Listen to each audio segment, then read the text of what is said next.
Well, good morning, colleagues. Thank you very much for joining the Select Budget Committee of the Seattle City Council. Today is Friday, October 27th, 2023. The time is 10:05 a.m. We did a delayed start time to try to give additional time to those who are calling in to provide remote testimony. Apologies for the number that was sent out. We needed to send you a new number. If you have not checked your email, please do check your email. You should have received a new number to dial in on. And with that, Madam Clerk, I will call the meeting to order. Do you mind please calling the roll? Councilmember Herbold. Councilmember Juarez. Here. Councilmember Lewis.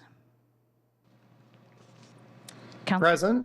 Thank you. Councilmember Morales. Here. Councilmember Nelson. Present in chambers. Councilmember Peterson. Here. Councilmember Sawan. Present. Councilmember Strauss. Present. Chair Mosqueda. Present. 8 present. Thank you so much. I will remind my colleagues. Please go ahead. Madam, I'm here. Just wanted to. Thank you, Madam Madam Thank Vice you. Chair. Madam Clerk. 9 present.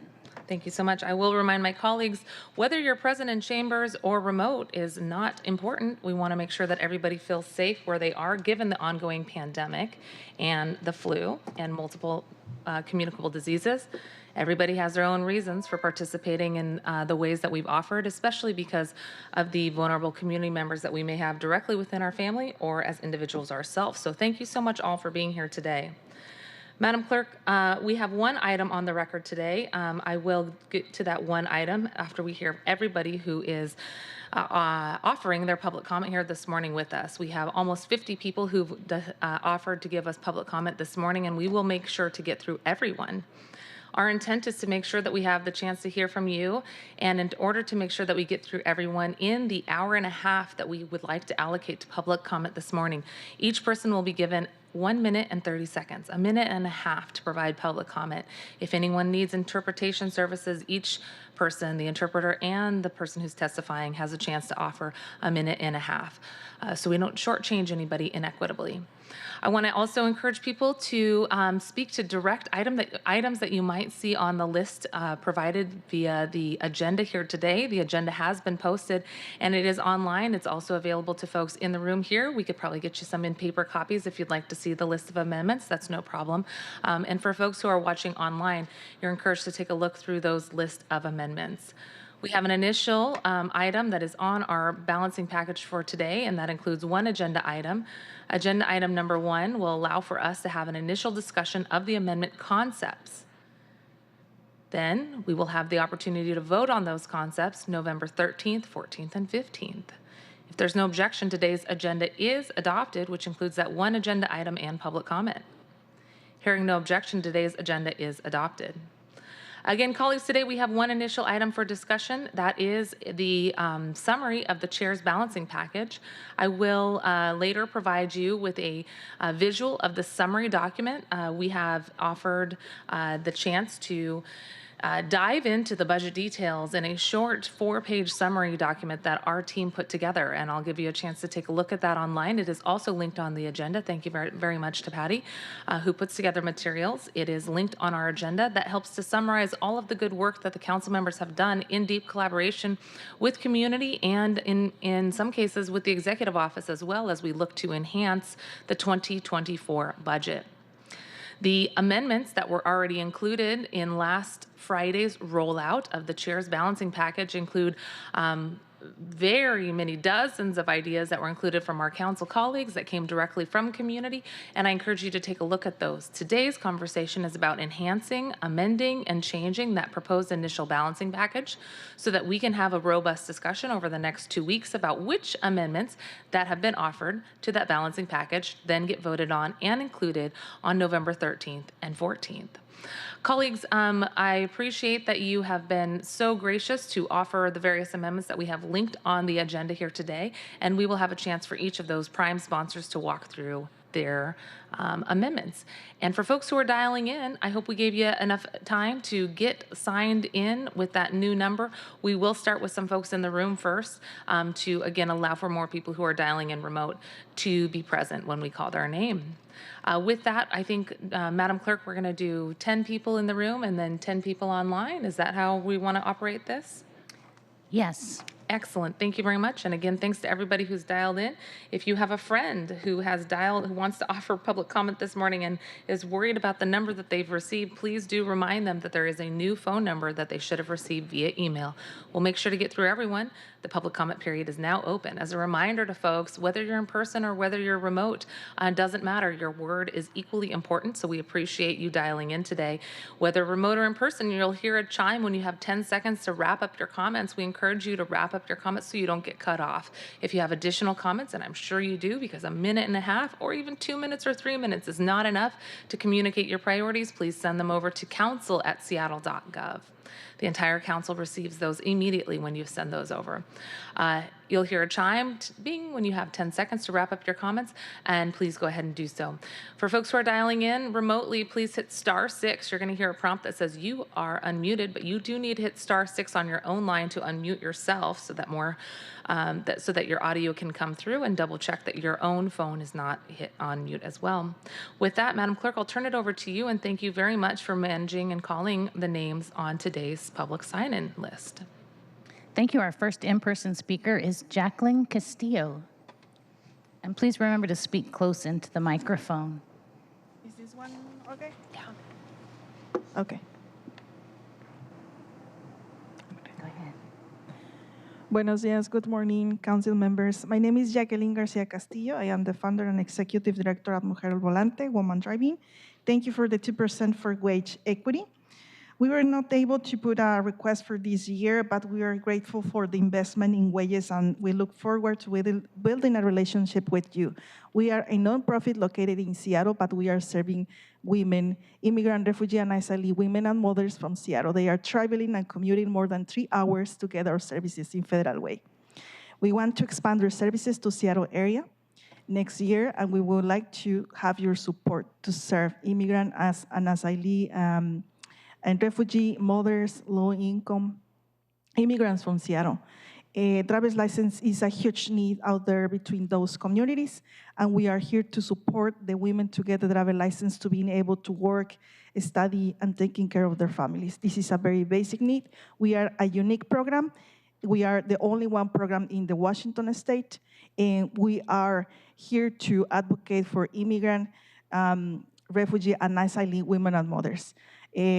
We have more than 10 years of experience. We are based on Federal Way, but we are serving Seattle women. So Seattle needs to bring this program to the Seattle residents. Thank you so much. Thank you very much. Thank you. Our next speaker is Kimberly Wolf. And Kimberly, you might want to pull that mic down a little bit. Yeah, I'm a shorty.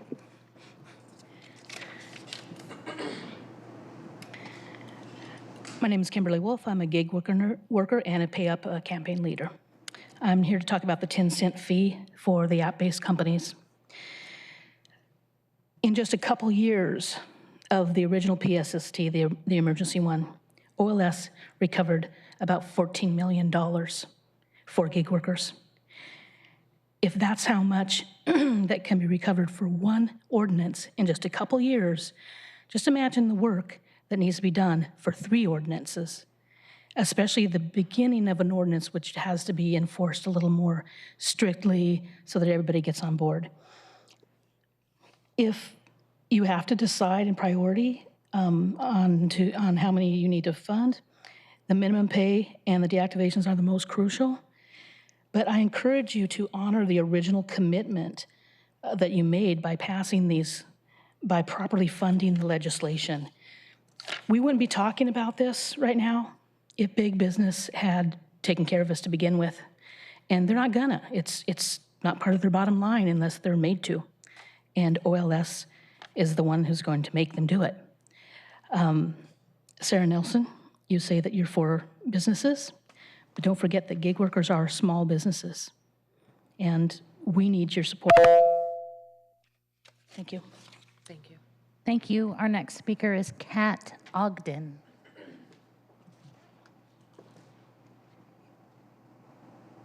I think, is that right? Yeah. Okay, thank you.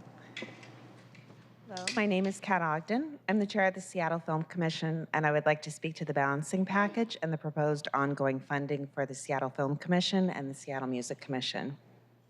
I'd like to thank Councilmember Mosqueda and Councilmember Nelson for understanding and supporting the creative economy of Seattle by recognizing the need for the Seattle Film Commission, and in support of this funding that would give the Seattle Film Commissioning an ongoing budget for their work. We are devoted to further developing Seattle into a vibrant destination.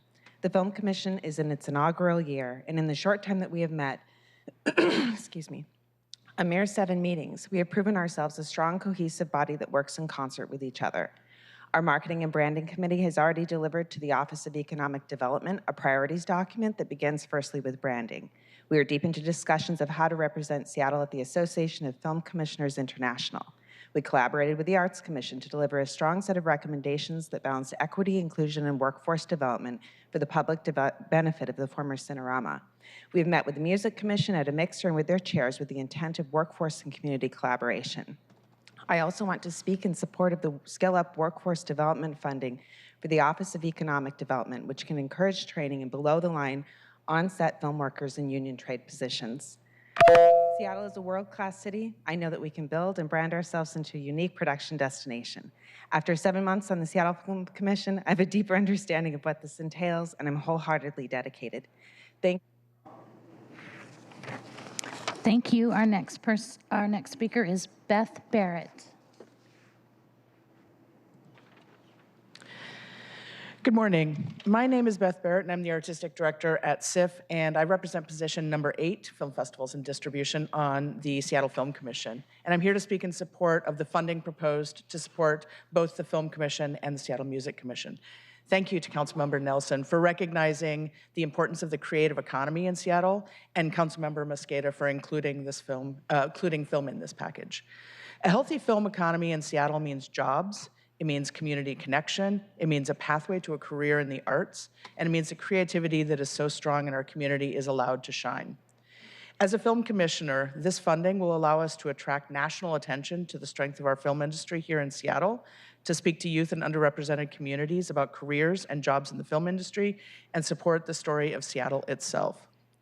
Additionally, investing in emerging technology adoption in Seattle's film industry can lead to enhanced storytelling capabilities, attract investments, and streamline production processes.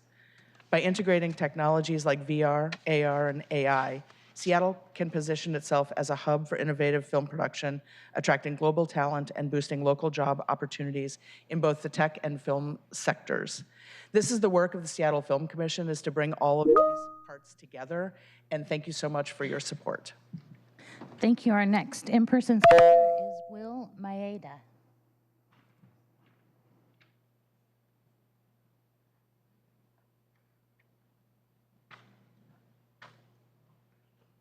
Good morning, council members. Thank you for your time today.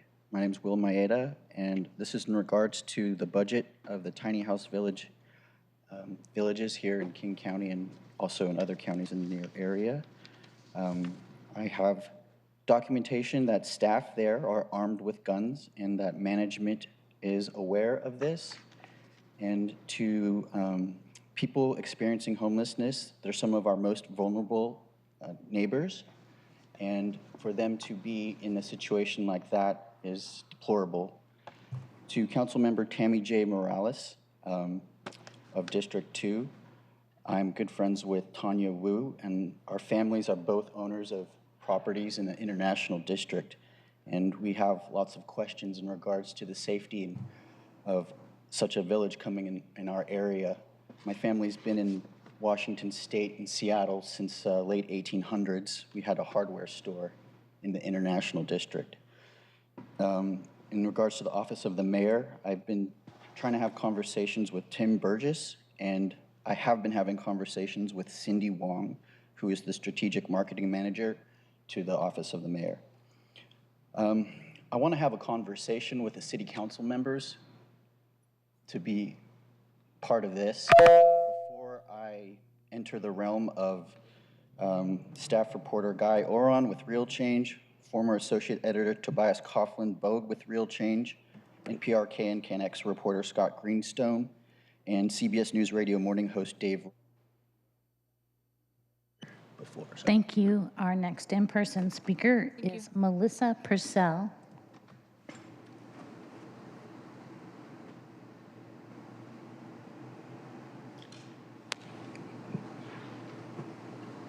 Thank you, council members. Chair Mosqueda, Co-Chair Herbold, and Councilmember Nelson. My name is Melissa Purcell. I am a Seattle Film Commissioner, and I'm also the business agent of IATSE Local 488. We are the union that represents crew behind the camera in the film industry. I'm here to speak in support and appreciation of the inclusion of a budget for both the Seattle Film Commission and the Music Commission. That's been a long time coming, as my co-commissioners have said. This is an inaugural year for the Film Commission, and having a budget put forth, not only for ourselves, but the longstanding Music Commission, is going to give us the ability to really achieve the work that we've been asking and pushing to do. I also want to speak in support of the scale up, I think I have that wrong, scale up budget for workforce development, a really great opportunity there that is included in OED's budget, and just really happy to see things moving forward. Thank you so much. Thank you. Our last in-person speaker is Howard Anderson. Stand up a little bit here. Good morning. I'm here, Howard Anderson, concerned with the streetcar proposal that still seems to be hanging in the council's mind. When you have a $300 million streetcar, you have to have it identified to a real transit problem. This streetcar does not address a transit problem. Originally, when it first came out, it was to save the 2 streetcar lines that were underperforming. They walked away, they know it didn't work. Now it's the culture corrector. So $300 million and all the impacts and all the business damage that this would do to First Avenue, the historic Pike Place Market, and Pioneer Square, it doesn't make any sense. Anybody that looks at this and studies it knows that the numbers aren't there to support this, but they're trying to move on to save $7 million or something like that. It doesn't make any sense. What we want to do from our alliance is we want to put the transit back on first that was taken off. We want to service the locals, the local business. The local businesses, yes, tourists, but they also need the business from downtown. That's what Pike Place Market needs. We need to support it 24/7 all year long. Thank you. Thank you. Thank you. That concludes our in-person speakers. We'll now switch to remote. It looks like almost everybody got the new phone number, so that makes me very happy. We're going to make sure to get through everyone. If you didn't catch the first comments when we first started, everyone has a minute and a half to speak, so we can get through everybody here today. And thank you again for your patience this morning. Thank you. Our first speaker is Angie Gerald, and she will be followed by Ella Sean. Go ahead, Angie, and don't forget to press *6, please. Hi, my name is Angie. I'm a small landlord from Ballard and a member of Seattle Grassroots Landlords. In the chair's balancing package, I ask that you cut Councilmember Morales' proposed $50,000 tenant work group that aims to create an entirely new city department to enforce and establish more rental requirements. In recent years, Seattle has passed dozens of new landlord-tenant regulations with no input from housing providers and no accountability for how they are actually playing out for rentals and rental operators. Our city has lost thousands of small rental units, greatly worsening the diversity, availability, and affordability of locally owned and operated rental housing. If you have $50,000 to spare, set it aside for implementing professional recommendations on Seattle's rental registry program, due in a long-awaited mid-November report from the city auditor. I ask you to support good governance and collaborative problem solving. Do not allocate new funding for a politically siloed pet project that slipped in last minute. vote no on SDCI 803A1. Thank you. Thank you. Our next speaker is Ella Sean, and Ella will be followed by Brian Tainter.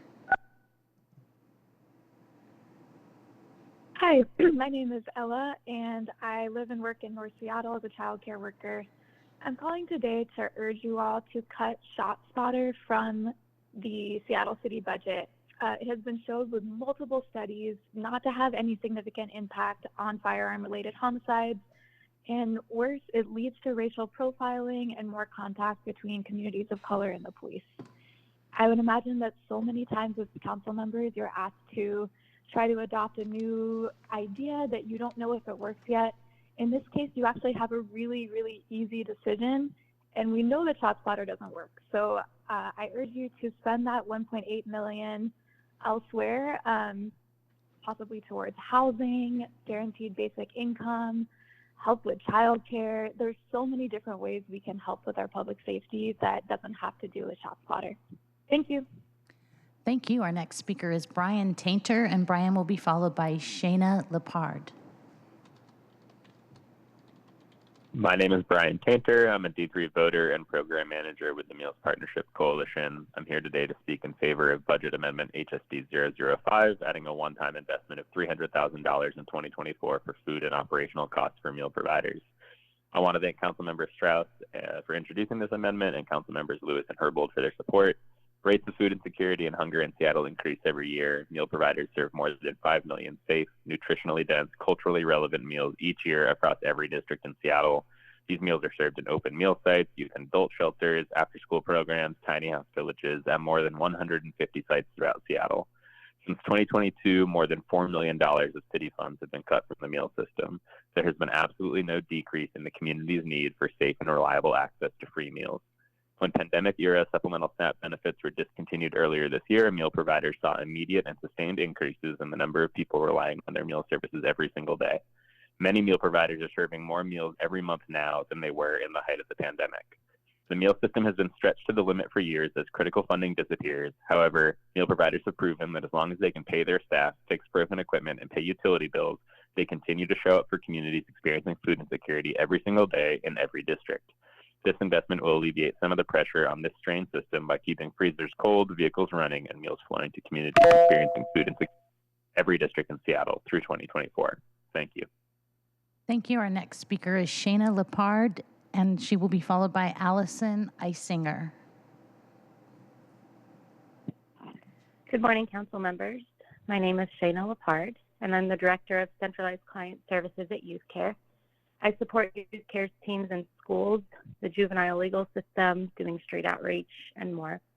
Today, I want to thank council members Mosqueda, Morales, Lewis, Strauss, and Herbold for prioritizing investments in stabilizing homelessness services.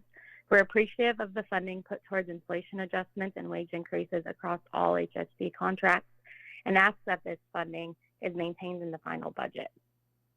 Our teams, along with countless other providers throughout the city, know what it takes to keep young people safe. We're at the forefront of the behavioral health, housing, and gun violence crises.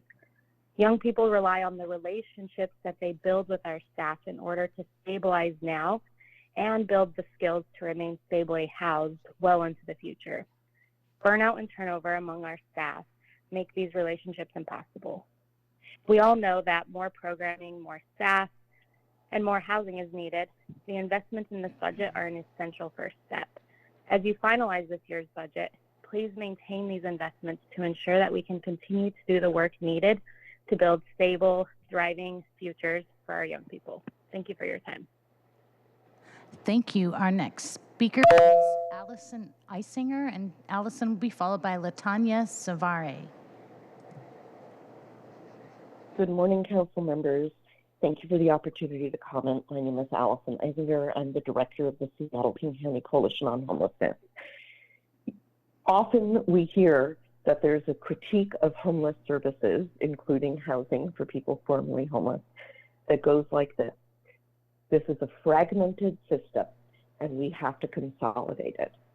Before you today are amendments, which we strongly and wholeheartedly support, that will address some of the fragmentation But I want to underscore the fragmentation is because of the partial and inadequate and cobbled together funding that your amendments before you today will help partially to address.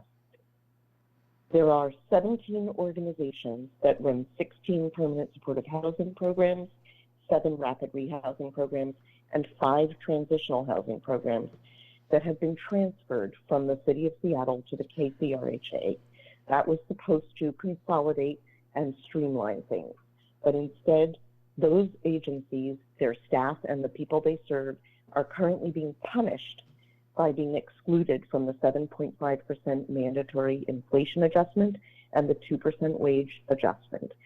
Your amendments, Councilmember Mosqueda, Councilmember Herbold, Councilmember Strauss, Councilmember Morales, and Councilmember Lewis can correct that.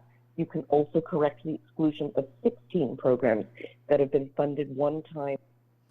Thank you. Our next speaker is Latanya Savare, followed by Emily Pena. Go ahead, Latanya. My name is Laitanya Severe. I'm a Black non-binary renter in D2, and I'm calling in support of the Solidarity budget. I urge Council to amend the $1.5 million for the ineffective technology shot spotter along with the CCTVs. There is an overwhelming majority of data that shows that they are ineffective and harmful. It doesn't prevent gun violence. It doesn't even alert you to gun violence, and no one is being prosecuted because of shot spotter. It's simply a surveillance technology to give police more opportunities to harass, violently brutalize, and kill Black and brown and unhoused community members. There are so many other things to fund with $1.5 million, such as housing. It is fucking cold today, and right now, as we speak, this city is conducting a violent multi-day sweep of 2 entire blocks of unhoused neighbors in Ballard with the budget you all have passed. You all have blood on your hands. Right now, Parks and Rec, SPD, Public Utilities, and SDOT are all being paid to violently displace people who simply have nowhere else to go. And no, there's no housing for them because you all haven't funded enough of it. This violent displacement of folks over and over and over again, leading to high numbers of people dying on the street, as well as having more mental health breakdowns and instability, and ending up in more unsafe places where they have no communities, is due to your ineffective budgeting. Stop the sweeps and fund services and provide people the housing that they want and need. Also, I want to add, we need to end the deadly exchange with the Israeli military sending SPD abroad to learn more deadly. Thank you. Our next speaker is Emily Pena, and Emily will be followed by Heidi Neff. Hello, my name is Emily Pena, and I live in District 2, and I work in District 7. I am the Senior Manager of Food Security Initiatives at Fair Start, and I am here today as the co-chair of the Seattle Human Services Coalition City Budget Task Force and as a member of the Meals Partnership Coalition. I want to express immense gratitude for the full sponsorship of SHSC's budget packet, including our 2 main priorities of sustaining current successful investments in well-being and resilience, and investing in a 2% wage equity increase on top of the 7.5% inflation adjustment for human service providers. I want to express this gratitude towards Budget Chair Mosqueda and Council Members Herbold, Lewis, Morales, and Strauss, who worked to find funding that ensures all providers would benefit from these increases. I would also like to thank Council for funding all of the SHSC member coalition recommendations to restore one-time funding for critical services, including $42,000 for senior meal delivery, $250,000 for survivor-driven mobile advocacy with flexible financial assistance, and particularly the separation of the $650,000 for food banks emergency food fund and the $300,000 for meal programs, food, and operating supplies through HSD 005A, with primary sponsorship of Council Member Strauss and co-sponsorship from Council Members Lewis and Herbold.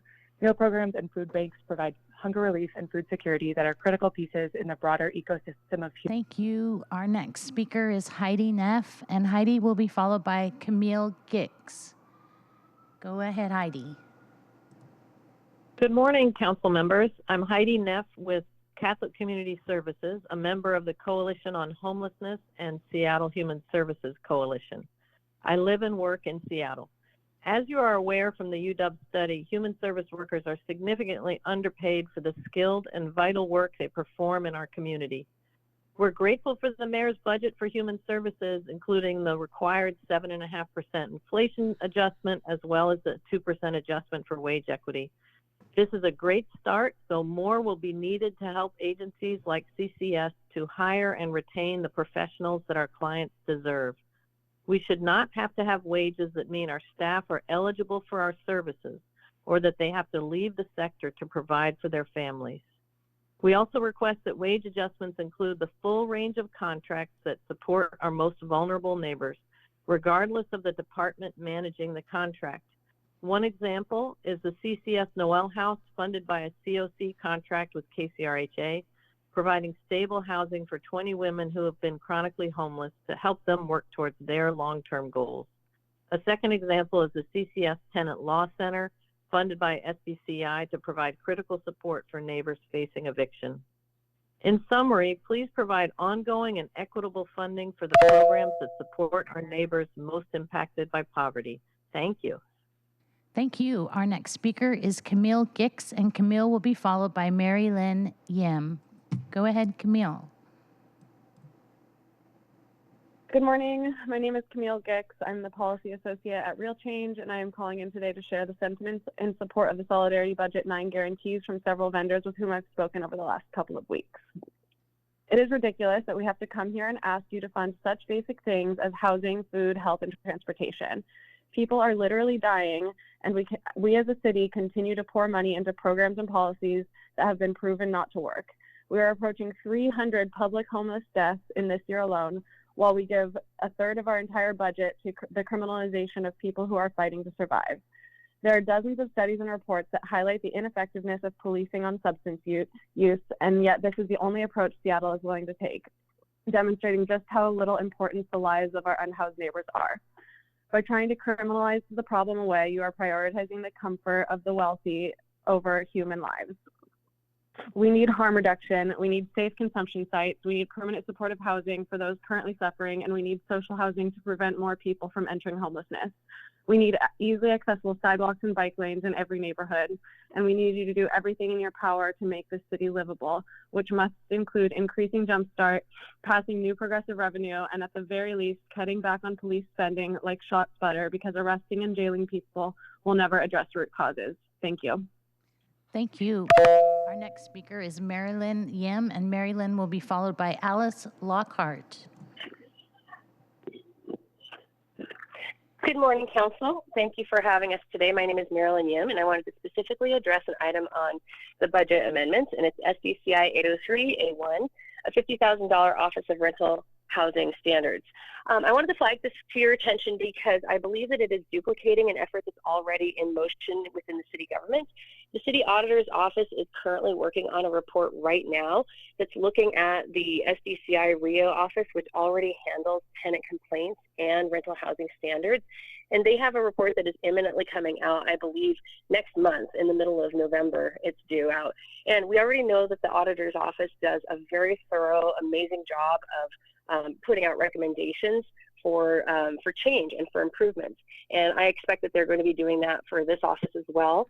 And so rather than designating a solution in place, which is what I see this $50,000 doing, I would ask that the council leave this $50,000 in the budget, but leave it undesignated and instead hold it for the recommendations that are due out from this report. We don't know what they are yet, but I expect that they are going to be meaty, relevant, probably intriguing, and well worth pursuing, and they may need budget to do it. And so I'm going to ask the council to, instead of committing it to this one solution that's coming from an external group, that we let the city auditor's office take this money and apply it to their recommendations. Thank you. Thank you. Our next speaker is Alice Lockhart, and Alice will be followed by Laurel Gray.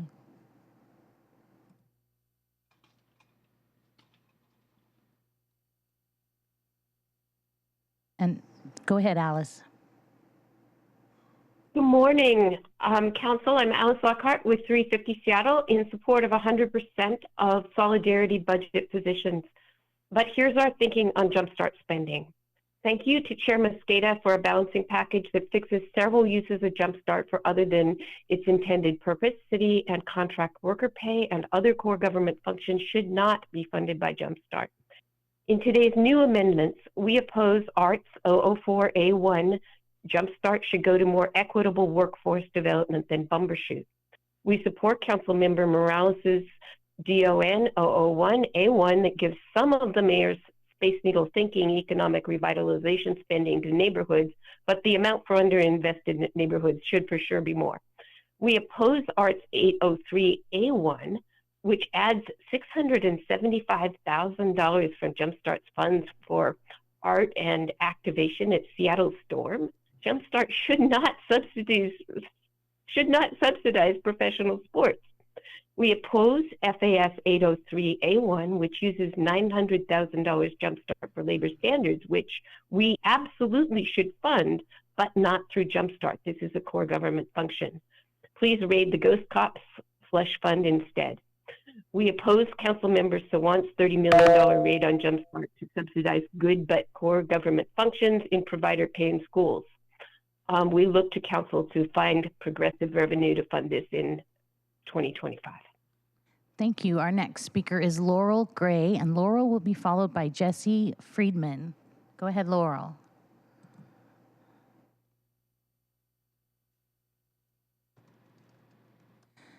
And Laurel, you may need to press *6.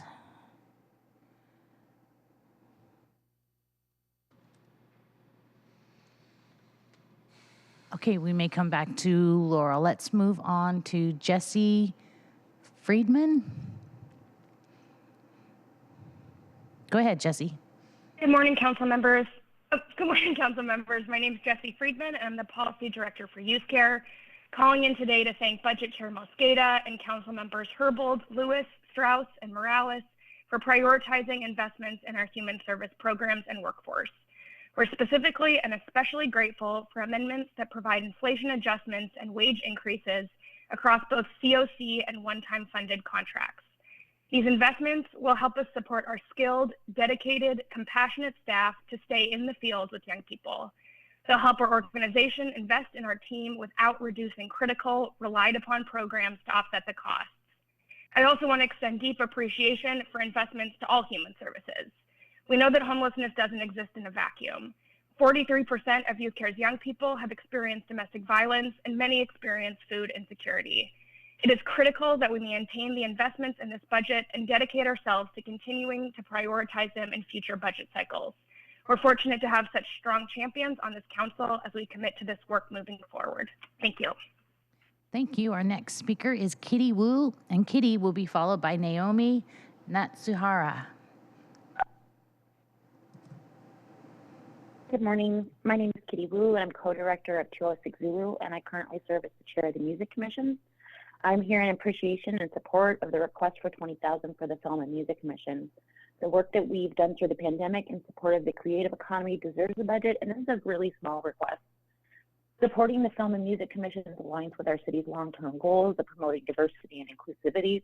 Our industries have the power to amplify diverse voices and narratives, creating opportunities for underrepresented communities to share their stories and experiences. By investing in our commissions, we ensure that our city remains a welcoming and inclusive place for artists from all backgrounds. The Film and Music Commission serve as a catalyst for collaboration and partnerships between local businesses, educational institutions, and the creative community. By fostering these connections, we encourage innovation, entrepreneurship, and the growth of related industries in our city. I strongly urge you to support the $20,000 request for the Film and Music Commission. It benefits greatly to our community, including economic growth, cultural enrichment, and increased opportunities for local artists. I want to thank, from the bottom of my heart, Councilmember Nelson, who always answers the call whenever we answer.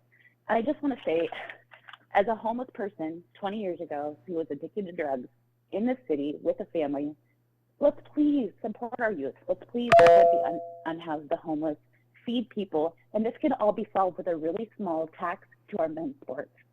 Thank you so much. Thank you. Our next speaker is Naomi Natsuhara, and Naomi will be followed by Jason Roth. Hello, council members. My name is Naomi Natsuhara, and I live and work in District 5. I'm commenting today as the Grants and Contracts Manager at Solid Ground and to ask the council to strengthen investment in our city's essential human service workers. My team works to fundraise against a budget gap that grows larger every year just to maintain baseline services for cost of living adjustments. When public contracts don't cover the full cost of staffing and delivering services, our organizations and workers are continually asked to do more with fewer resources. This has real-life impacts for my colleagues and the people we serve. Low wages lead to turnover and attrition, which impede our ability to pursue new work and funding that would respond to both community and council-identified needs. The 2% wage increase included in the mayor's budget and Budget Chair Mosqueda's balancing package marks an important first step in correcting decades of systemic underfunding of human services and its workers. Thank you. I ask that both inflation and wage adjustments apply consistently to all homelessness services workers. Please pass Councilmember Mosqueda's and Herbold's amendment to add a 7.5% inflation adjustment to KCRHA Continuum of Care contracts. We also ask the Council to add $358,000 to ensure that workers funded by these contracts are not left out of the 2% wage increase. We also support Councilmember Lewis, Morales, and Strauss's amendment to include one-time funded programs in inflation and wage adjustments. Please support the critical services and essential workers we all rely on. Thank you for your partnership and leadership on this issue. Thank you. Our next speaker is Jason Roth, and Jason will be followed by Adam Pickersgill. Go ahead, Jason. Hi there. My name is Jason Roth. I'm from District 2. I'd like to have Tammy Morales reconsider the $50,000 for the Office of Rental Standards. I own a single house in the Rainier Valley area, and I've had a tenant in there for 8 months, and it's likely to be another 6 months until I can get him out. He hasn't paid any rent. I got scammed. So many resources are going to tenants, and my concern is that this is not addressing any of the roots of the housing crisis. Small landlords like me are the actual housing providers, and I'm not able to provide housing when, I'm currently dealing with tons of legal fees, and I'm currently living in a van myself trying to pay for this whole situation. The delays in evictions are causing huge debt for the tenants. So it's not actually helping these delinquent tenants. It might actually be ruining their life.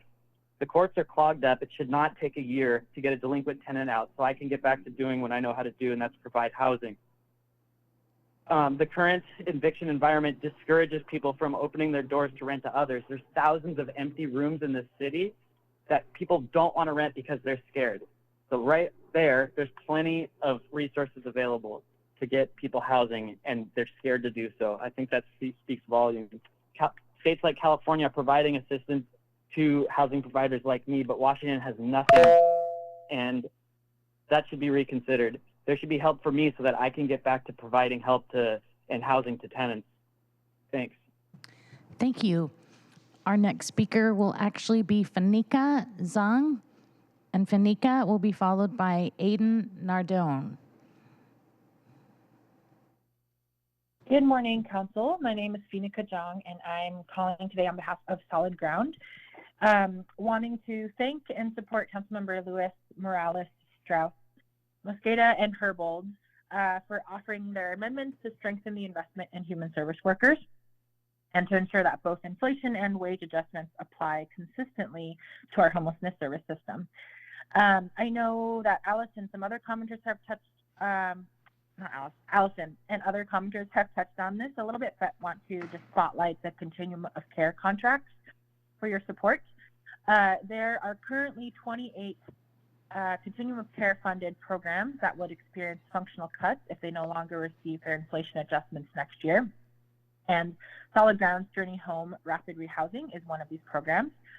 In 2022, our program staff were able to work alongside families and provide things like short-term rental assistance, help with move-in costs, even transportation costs to be able to view units, and we're ultimately able to connect 350 people to permanent housing placements. I share this just as an example of the type of success and work that these programs support, and want to just encourage the council to support Budget Chair Mosqueda and Councilmember Herbold's amendments to prevent cuts to this group of programs and help make sure that staff in these programs don't miss out on the wage increases just because of where their contract is located. Thank you all so much for your partnership. Thank you. Our next speaker is Aiden Nardone, and Aiden will be followed by Halea DeBarros. Good morning. My name is Aiden Nardone. I'm a resident in District 6. I'm testifying in opposition to line 52 in the budget balancing packet. It's item SDCI A. There is an auditor's report due shortly. They will be making recommendations about the SDCI RRIO database. We already have a renters commission. I'd be surprised to hear the auditors would recommend another commission comprised of more city subsidized activists that want to come down to City Hall and continue to lament because they have to pay rent.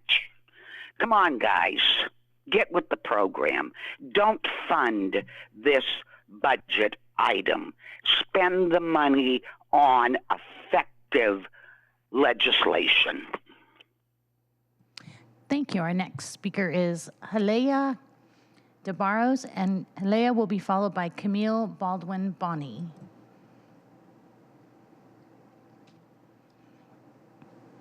And Helea, you may need to press *6. Oh, you got it. Good morning.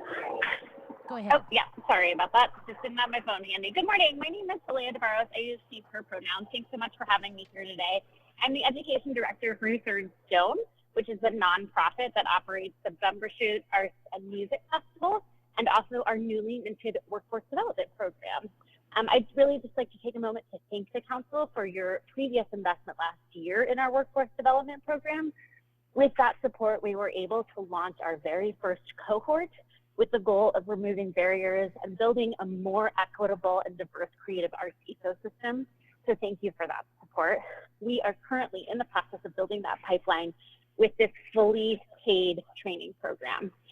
We know that the concert and the festival industry is overwhelmingly white and male and has very little representation from the LGBTQIA population. However, our cohort in our first 2023 year, we had 75% of our cohort who identified as BIPOC and as LGBTQIS. 88% of our cohort came from low-income households, and more than half of our cohort was some-identified. Over 60% of our graduates have already landed positions in the creative economy with such positions as production managers, social media content creators, audio engineers, lighting designers, digital marketers, and really more. We're really grateful for the chair's balancing package that includes $150,000 to support the workforce development program. Thank you. Our next speaker is Camille Baldwin-Bonney, and Camille will be followed by Lilia Margarita Carrasco. Good morning, council members. My name is Camille. I live in District 5, and I support the Solidarity budget, and I'm calling on you to reject ShotSpotter in the city budget. I'm urging you to reject the false sales pitch and aggressive marketing campaign, including the courting of our own public officials of this $232 million company. ShotSpotter has an enormous false positive rate. In Chicago, where it was used in conjunction with CCTV, it was found to have a false positive rate of 97%. To quote ShotSpotter's own service agreement, ShotSpotter does not warrant or express that its use will result in the prevention of crime, apprehension, or conviction of any perpetrator of any crime. There are so many ways that $1.8 million can be invested in community that actually prevents harm from happening in the first place. Fund Seattle's first overdose prevention center. Fentanyl deaths in King County are roughly triple the deaths of traffic crashes and gun violence combined. Overdose prevention centers are proven to save lives. There's so many other things we can fund: guaranteed basic income, violence interruption programs, which have been found to decrease rates of violence by 30 to 60%. If we're really concerned about the health and safety of our Seattle residents, then we need to invest in strategies that have been proven effective and save lives, and most of all, prevent harm from happening in the first place. Thank you. Thank you. Our next speaker is Lilia Carrasco, and Lilia will be followed by G. Ann Rogers.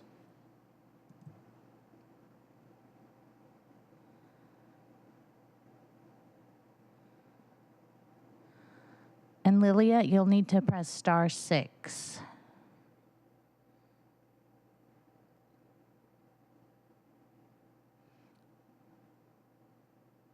Okay, we'll try Lilia a little while later. Gianne Rogers, and after Gianne Rogers, we'll try Haley Willis. Go ahead, Gianne.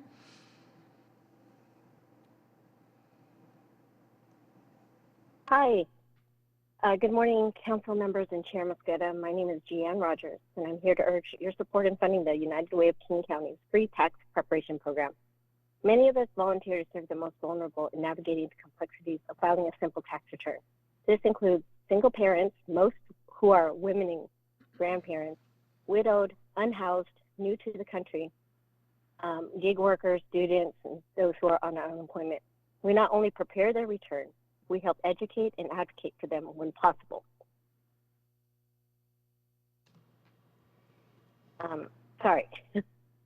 When possible. Like on the new state working families tax credit and past stimulus funds. The services have an income cap and are on a first come, first served basis. So most of our sites are line hours before opening.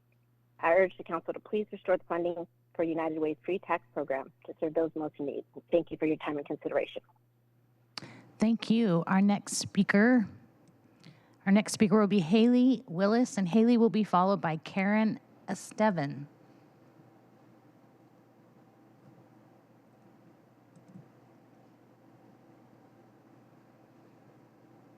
And Haley, you may need to press *6. Can you hear me now? Yes. Great, thank you. Good morning, my name is Haley Willis. I live in District 6 and I'm the Community Policy Manager for the Seattle King County Coalition on Homelessness. I'm glad that Mayor Harrell's proposed budget includes the required 7.5% inflation adjustment and 2% wage adjustment for many but not all human services. However, more funding is needed to apply those increases across the system to avoid cuts to services this year, and we need additional wage increases to stabilize the sector. I want to thank Council Members Mosqueda, Herbold, Lewis, Morales, and Strauss for putting together crucial amendments to extend those inflation and wage adjustments to other homelessness services in Seattle. Please pass amendments in the Chair's balancing package to add inflation adjustments for COC contracts and additional funding for wage adjustments, as well as HSD 001 and HSD 002, which would extend the wage adjustments to cover COC contracts and cover inflation and wage adjustments for shelters, day centers, and other crucial services that have been funded with one-time funds for the past 4 years. A 2% wage adjustment is a good start, but we need to get to 3.5% this year so we can get to the minimum 7% adjustment over 2 years recommended by the UW Wage Equity Study. I hope you take these important steps towards realizing the council's goal for raising wages for all human services workers. Thank you. Thank you. Our next speaker is Karen Estevanen, and Karen will be followed by Andrew Gillen. Thank you, Committee Chair Mosqueda and members of the committee. My name is Karen Estevanen. I'm the Executive Director of Protect 17. We are the largest union at the City of Seattle, representing workers pretty much across all the departments.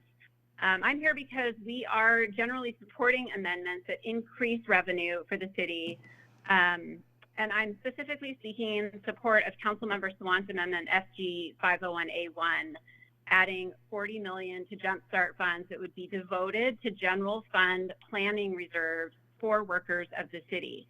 But I really want to be clear, and it's important to recognize that the city needs to fulfill its obligation to workers and fully fund the coalition's proposals right now, and that this the ability to do this is not contingent on these amendments. That over 70% of coalition employee wages are not paid from the general fund, but rather covered by other funding sources unaffected by the future projected shortfall in the general funds. So our union, we're very hopeful that these measures pass. And I also want to say thank you to Councilmember Mosqueda for all of her work on many of human services amendments and others. But these should not be used as an excuse to not fund the contract.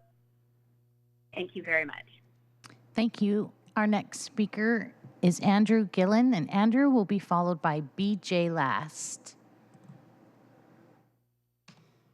Good morning. My name is Andrew Guillen. I live in District 6 and work in District 2 as the Chief Public Affairs Officer for Seattle Indian Health Board, a member of the Seattle King County Coalition on Homelessness. We've also been a contracted service provider for the Homelessness Investments Program since its inception. We are thankful for the inclusion of wage adjustments of 2% in the mayor's proposed budget, but are concerned that these proposed adjustments would not apply to all contracts. Seattle Indian Health Board supports the need for the budget to include a 7.5% inflation adjustment and an additional 3.5% wage increase for health and human service contracts to support the entire continuum of care. As the housing crisis continues to surge in Seattle, it is important to ensure that we do not lose capacity in homelessness services to support our most vulnerable communities, including employees impacted by high costs of living. We should not have a situation where the individual staffing health and human service contracts are on the verge of needing to access the services that they provide. Increases should apply to all continuum of care contracts, including those that have been moved to the King County Regional Homelessness Authority. Thank you for your time and for your support of essential workers. Thank you. Our next speaker is BJ Last, and BJ will be followed by Amy Lee Durenthal. Go ahead, BJ. Good morning. My name is BJ Last. I'm a homeowner in Ballard, and I support the Solidarity budget and all 9 of its guarantees. I suppose SDOT 202. With all the areas of the city that need sidewalks, this block should absolutely not be prioritized. I also oppose SDOT 006, which further reduces funding for school traffic safety and pedestrian improvements in order to fund street improvements in downtown Ballard and the Ballard Brewery District. Shifting traffic safety funding to wealthy white neighborhoods like this is how we end up in a position where every single year the majority of pedestrian deaths are in D2, the only majority minority district. We should absolutely not be prioritizing funding in these areas of Ballard when so many other areas of the city need things more. Again, the school traffic safety and pedestrian improvements are already being cut. We should not be reducing funding more. I oppose SPD 001. SPD has 213 ghost cops and a budget of over $374 million. They can find $222,000 to fund a position without getting additional money. Giving SPD money like this blindly is how we end up in a position where, again, they have 213 ghost cops. These are positions they have no intention of filling, but still get budget for and are fully funded in 2025 and going forward. That upcoming budget deficit, a lot of that is those ghost cops. I also support amendments extending the 2% wage equity increase for human services providers, and I support HSD. Thank you. Our next speaker is Amy Lee Durenthal, and Amy Lee will be followed by Jennifer Ives. Good morning, council members. My name is Amy Lee Durenthal, and I am a co-chair of the Seattle Human Services Coalition City Budget Task Force, and I'm also the executive director of the Senior Center of West Seattle. I am here today to say thank you. Many of you have been working hard to make sure our asks are in the budget for human services, and I'm grateful for all the folks behind the scenes who are making sure human services will be funded.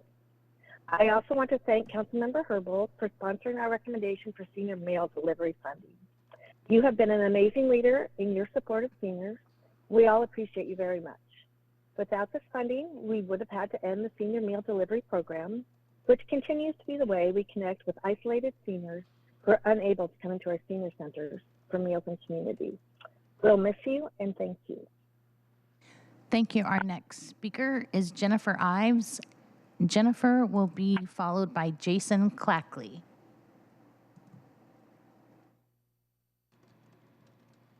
Good morning. My name is Jennifer. I am a D3 resident, and I am here this morning in support of Amendment 16 and to encourage you to oppose funding to a ShotSpotter pilot program.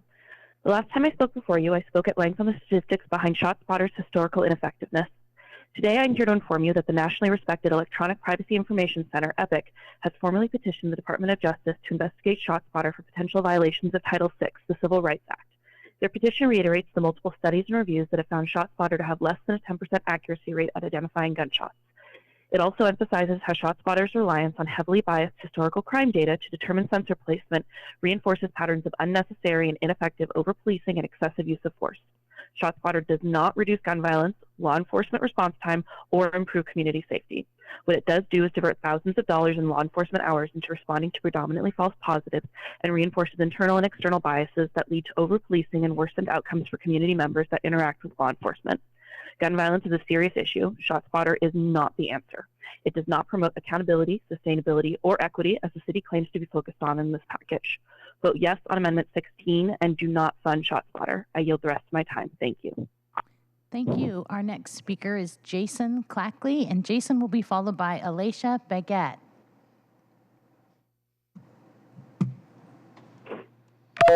Hey, this is Jason Clackley. Hi, Jason Clackley. I'm the co-chair of the Music Commission and also the artistic director at the Vera Project. Yes to support $20K to go to Music and Film Commission to support the work we do for advocacy and outreach, making sure that our industries are heard and that we're hearing what they have to come back in. Also want to continue to put our support behind the Career Pathways funding, which is super vital to the work that we do and creating a more inclusive production industry. We at the Vera Project have done programs with the support of the city, been able to do over 80 unique new youth, 80% of them BIPOC, into our production industry. So over 23 years of supporting youth and development, this has been an amazing feat to be able to actually have more time and effort put towards and resources really just put towards getting our young folks the best they can into the industry. So thank you for that continued support, and continue to give us some money. Thank you. Thank you. Our next speaker is Alicia Baguette, and Alicia will be followed by Michael Bayan. Hi, my name is Layja, and I'm one of the interns from the first cohort of the Bumper Shoot Workforce Program. I'm here to thank you as well. Hope to see my city support to the art programs in my city. This program has given me a platform to work with the community leaders in King County. As a Black woman, having support in a white male-dominated industry has changed my perspective drastically. With the support of Bumper Shoot team, I have successfully secured an internship and built strong relationships with other music industry professionals. Thanks to Bumper Shoot, working in the creative scene is no longer just a dream, but a continuous accomplishment. This program should be celebrated and appreciated by our community. Thank you, guys. I hope you guys have a great rest of your day. Thank you. Our next speaker is Michael Bayan, and Michael will be followed by Amaranthia Torres.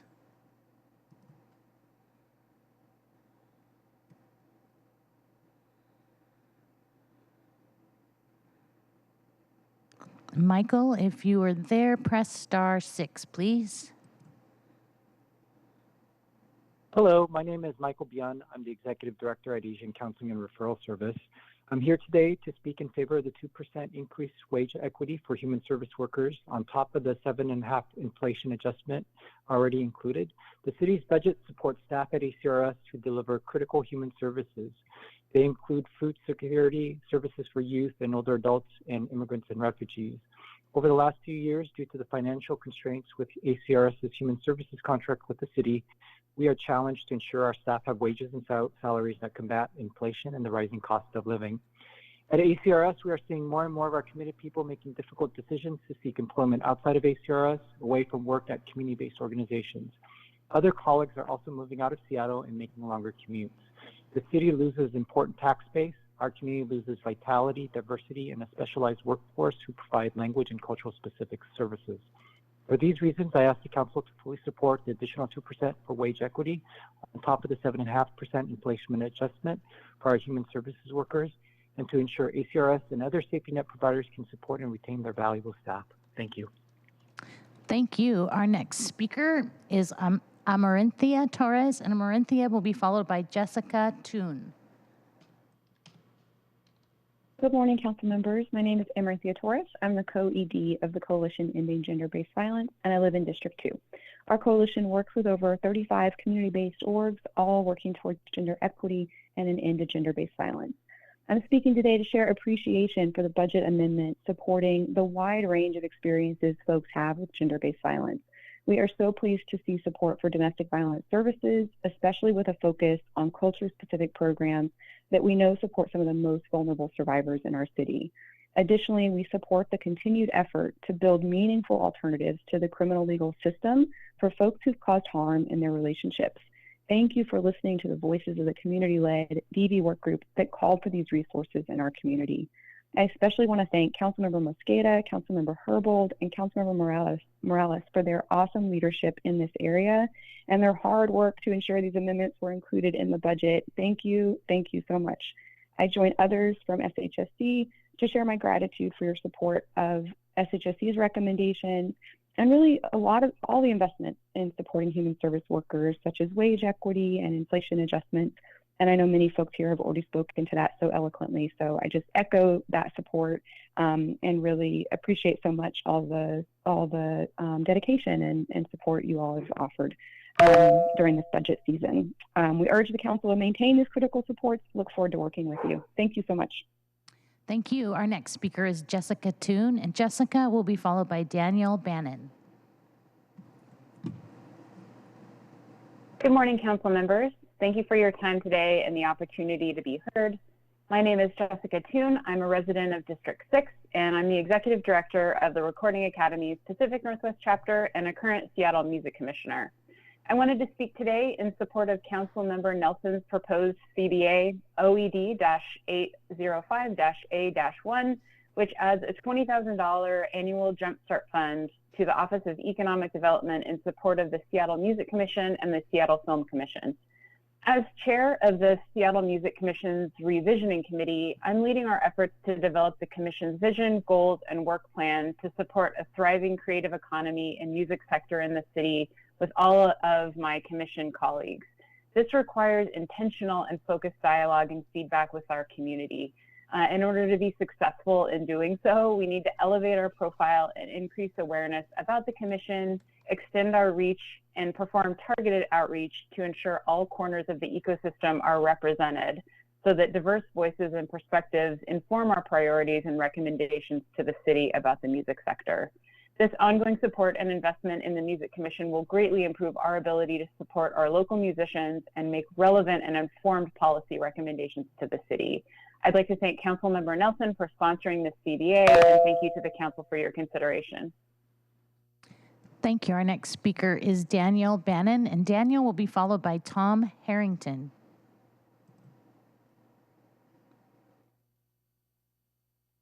Hello, this is Daniel Bannon calling in on behalf of the Rental Housing Association of Washington and over 5,000 small housing providers across the state. There's been a plethora of new laws related to rental housing in the last several years, and it would be wise for the Seattle City Council to critically evaluate these laws and reassess the policies that are having a negative impact on the supply and cost of housing. That being said, the City of Seattle already has an office that is intended to observe and enforce rental housing standards. Instead of using the city budget to create an entirely new department from the ground up, it would be wise for the city to use these funds to properly support departments that already exist. The Department of Construction and Inspections is effective in enforcing rental housing standards, and if it needs help, we should fix any problems there before creating new ones. It is concerning that the city may take the lazy route of wasting money to create an entirely new bureaucracy instead of focusing on identifying any issues and addressing them with our current department. Furthermore, it is concerning and disheartening that the proposed Office of Rental Housing Standards lacks even one mention of gathering input from Seattle's housing providers. Small housing providers are consistently shut out of conversations at the city level, and this proposal serves as the most recent and most egregious example. This one-sided policy approach is harmful to both renters and housing providers and has resulted in greatly increased housing costs in the city of Seattle. Please oppose the $50,000 to go to the new policy. Thank you. Thank you. Our next speaker is Tom Harrington, and Tom will be followed by Srijan Chakraborty. Vote yes on Arts 003A1, Preserving the Legacy of the Forced Expulsion of Chinese Americans. I'm a District 3, 70-year-old white male. I've been partnered with an Asian Pacific Islander man since 1986, and thus I've been educated. I recognize my white privilege. I have benefited in education, career advancement, and just existing around town. If we are to find equity among us, we must educate. Art with a message educates, draws attention with the splendor of the sculpture, piques curiosity, drives people to learn and understand. The artwork Exclusion, Expulsion, Expunged by Seattle artist Stuart Wong will appeal to many. It will be a source of pride to Chinese American community and others who identify with similar struggles. It will be a shocking awareness for many. I was in my 50s before I was aware of the 1886 explosion and the gross violation of human rights. We did this also with Japanese Americans during World War II, and I'm sure there are other examples. We must tell these stories of unjust events in our history every chance we get. For the 1886 Chinese explosion, we must take ownership. We must ensure the artwork happens. We have the design, we have the artist, we have the need, and we have the enthusiasm. We must provide the funding. Thank you. Thank you. Our next speaker is Srijan Chakraborty, and Srijan will be followed by Sylvia Gonzalez.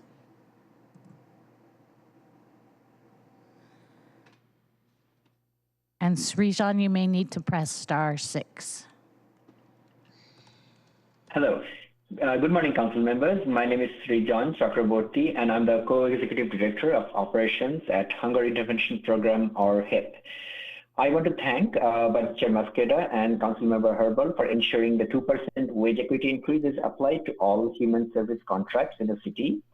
I also want to thank Councilmember Strauss, Lewis, and Herbal for sponsoring an amendment to add $300,000 to the budget for meal program.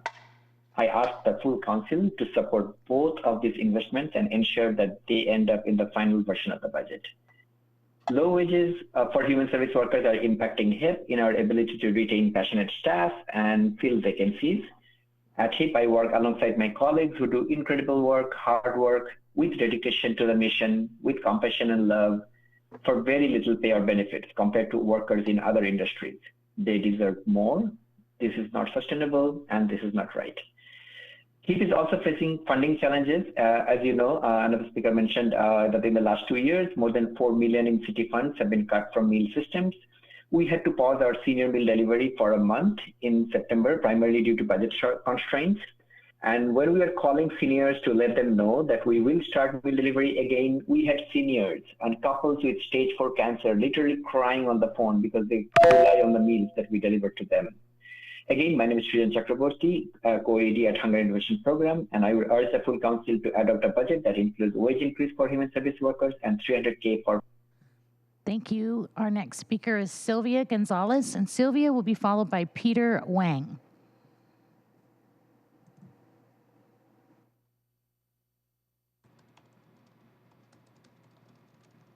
Go ahead, Sylvia.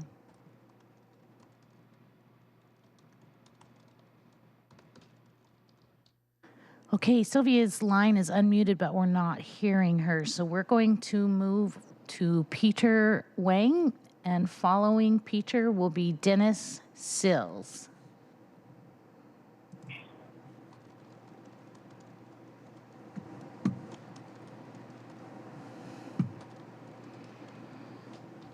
Okay, does not look like Peter's. Hello? Hello? Can you hear me? Is this Sylvia? Yeah, this is Sylvia. Go ahead, Can you hear me now? Yes. Okay, thank you. Yes, I say my name is Sylvia Gonzalez. I am domestic worker, and also I am co-chair of the standard board of the domestic workers here in Seattle. And I appreciate that a lot, Concejal Sammy Morales for support. And I am here for support the budget for the PTO for domestic workers. I am domestic worker since 15 years ago, and I never take the opportunity for take basic time off.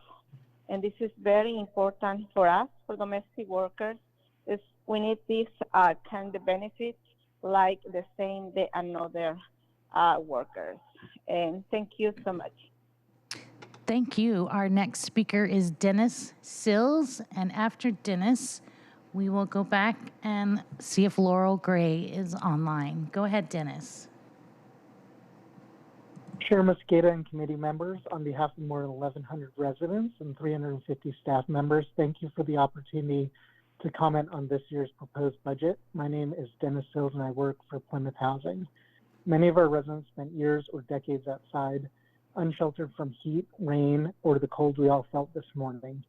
Many were not unable to access basic health care and now have challenging health conditions resulting in disability. Plymouth's frontline staff provide wraparound services to help those individuals get stably housed. We've opened 3 new buildings this year in communities like Ballard and First Hill and helped create 300 new homes. Our staff are essential to addressing homelessness and health challenges experienced by our chronically homeless neighbors.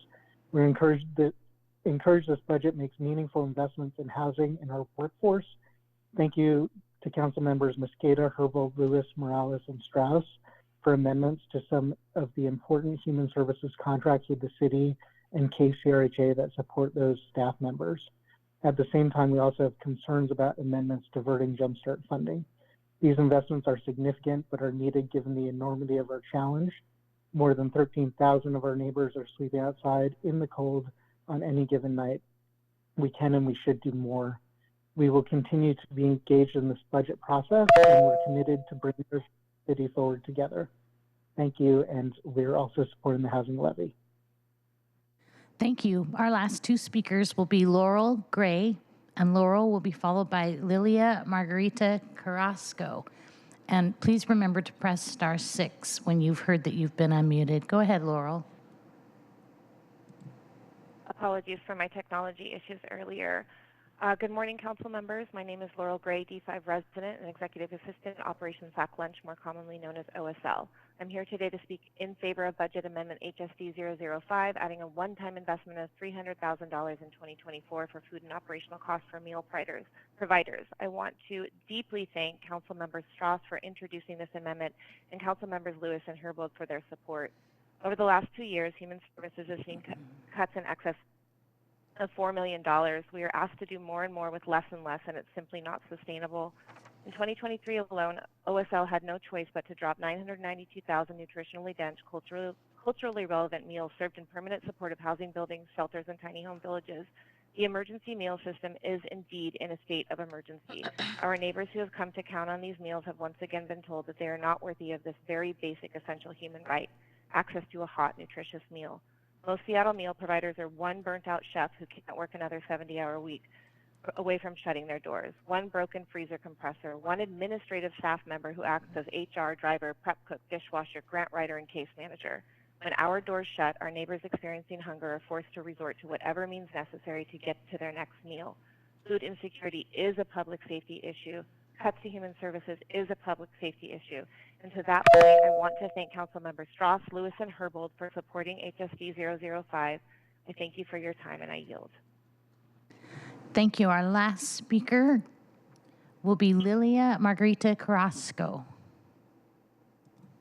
Good morning. My name is Lilia Margarita Carrasco, and I'm here on behalf of United Way of King County to ask the Council to restore the Human Services funding for our free tax preparation campaign for the tax year of 2024.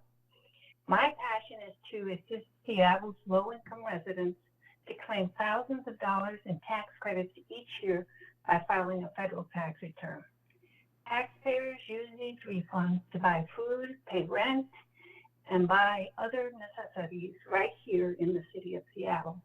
If we do not provide this free tax service to our city's most in-need residents, they cannot afford to file their taxes because pay preparers charge more than they can afford. The result is that they will forego their refunds, and our mission is to stop this from happening. United Way serves thousands of residents and brings us millions of dollars into our local economy each year. For instance, over the last 5 years, we've gotten $500,000 in grant funding and leveraged it to achieve these 3 goals. We had thousands of people do their taxes.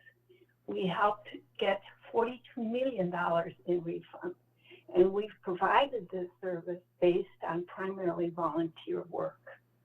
I urge the Council to please restore the $100,000 in HSD funding. Thank you so much. Thank you. That concludes our speakers. Chair Mosqueda. Thank you so very much, Madam Clerk. That's a lot of work. I appreciate you doing that and managing the conversation for us. Thank you to everyone who dialed in this morning and everyone who participated in public testimony in chambers as well. That will conclude public comment, and we'll move on to the first item on our agenda. Madam Clerk, could you please read item number 1 into the record? Agenda item 1, proposed amendments to the chair's balancing package for briefing and discussion. Thank you so much. Colleagues, I just want to remind folks that we have an opportunity to walk through proposed amendments to the balancing package here today. This is an opportunity for us to hear both proposed amendments for line items in the 2024 budget, but also hear any legislation that is already teed up and ready for discussion as it relates to impacting 2024 financial obligations in the upcoming year. So we will have a chance to hear from central staff on some initial legislation as well as walk through the amendments. We'll take that in the following order. First, we'll talk about some budget-related legislation, and then we'll move on to individual amendments that are being proposed. Colleagues, as a reminder, we will have a chance to talk about all of these amendments and learn more about them with central staff and members of the public between now and November 13th. We have November 13th, 14th, and 15th held on your calendars already, and anticipate having a walkthrough again of all of the amendments to the balancing package on November 13th. On November 14th, we will plan to walk through the amendments and vote on those amendments on November 14th. And we are saving November 15th to talk more about budget-related legislation that does not have a fiscal impact on 2024. All of those policies, again, need to be submitted to central staff by at least next Tuesday, that is October 31st. And that gives central staff the opportunity to work with potential sponsors to get those introduced by November 7th. They will be published and available for colleagues to see. And again, we will have a briefing on those on November 15th and a opportunity to vote on those non-2024 budget-related items on November 30th. Again, this is all in the information that was circulated by central staff. We have put it into our Teresa Tuesday newsletter as well, and that keeps us on track to have a final vote on our budget for 2024 in the Budget Committee on November 21st. Full council vote on the budget for 2024 on November 21st. And then we will take up any budget-related legislation, but not impacting 2024, in our final committee meeting of the Budget Committee on November 30th, with the expectation that that would be in front of full council that first meeting in December. I'm going to turn it over to central staff to walk us through the process for today and to highlight any of the timeline items that I just mentioned. And I do want to note that our communications team is working around the clock to provide information to members of the public. They have offered a very helpful tool that will help guide our discussion today so that there's a clear way for council members to see the items that they've sponsored and co-sponsored, and that will be very clear to the public as well. And we also have more information on our council website, Demystifying the Budget Process. Please do check that out for the full calendar. All right, I'm going to turn it back over to central staff, and I want to thank you for your work. You know, every year we talk about the amount of work that central staff does to help align any available funds with the council priorities that are being lifted up. This year is no different. While we really intended to focus on 2024 being minor changes, there's clearly an immense amount of need out there.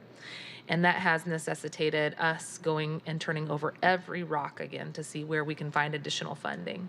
Central staff has been at the forefront of helping council members identify ways to finalize policy ideas, but really importantly, helping us identify any possible fund sources for these emerging and growing needs, especially as federal funding has dissipated. So I want to thank you, central staff.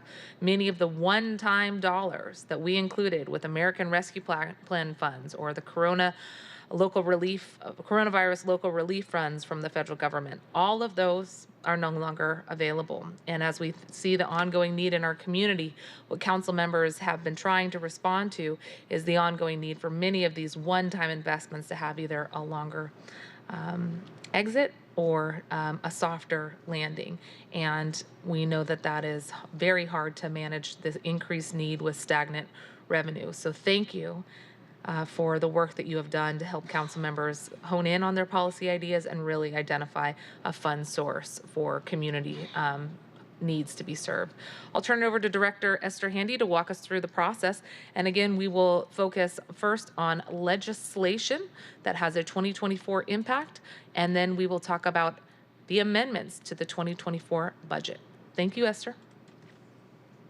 Thank you, Chair Mosqueda. Good morning, committee members. Esther Handy, Director of your Council Central Staff. And I want to echo the appreciation to both council members and your legislative assistants who have collaborated with us over the last week to work very quickly to be able to preview these amendment concept ideas in committee today. So thanks so much for working so well with our team. All right, next slide, Patty. As Chair Mosqueda previewed in today's agenda, we've got sort of two missions. We are going to present the 53 proposed amendment concepts sponsored by council members and provide an overview of budget-related legislation. Next slide. After today, all legislation needed to balance the 2024 budget must be introduced by Tuesday, November 7th. We will be back in committee November 13 through 15. The chair mentioned 13th to provide a briefing on amendments, the 14th for votes, the 15th to discuss additional legislation. Final committee vote on that Monday, the 20th, and we will adopt this budget before the Thanksgiving break. Next slide, to say just a couple more words on what's being presented today. Because this is new and a different step than in past years, what we are calling what's being presented today are proposed amendment concepts. We will present all amendment concepts that were submitted to central staff by noon on this past Tuesday for initial discussion today, so that all council members and the public have awareness about these concepts. These ideas are under development and will be refined into final amendments that will be published on November 9th for discussion November 13th and 14th. This refinement may include changes to a source used to balance the ad, scaling a proposal if a better cost estimate comes available. So you may see $200,000 on the table today. A final CBA might say $180,000 or $250,000 as that gets refined. And the full budget amendments will include additional background, a full description of what that action is, along with central staff analysis, including fiscal sustainability impacts. In that final round, central staff will bring additional technical corrections as well. Thank you, Patty. Thank you. That is where I'm headed next. Today, you will see several amendments that we have called walk-ons in the past. These are proposals that were submitted by the deadline, but did not include the required 3 co-sponsors. So we will present those today with a request for additional co-sponsors. Those that have 3 co-sponsors by the end of committee today will advance. Those without them will not move forward. As we say here, fully drafted amendments will be published by November 9 for discussion the 13th through 15th. After today, we will not accept further walk-on amendments.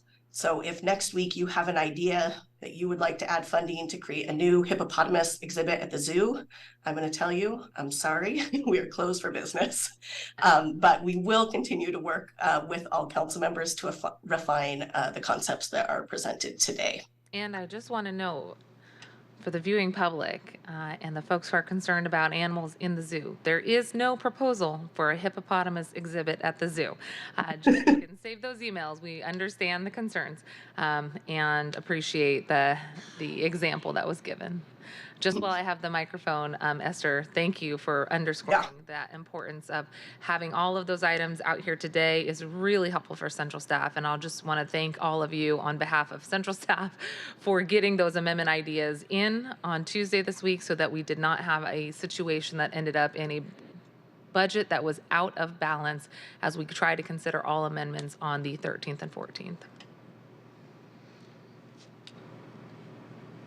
Great, then I just want to say a couple words about legislation. So next slide, Patty explains sort of the 2-track process that we have for budget legislation.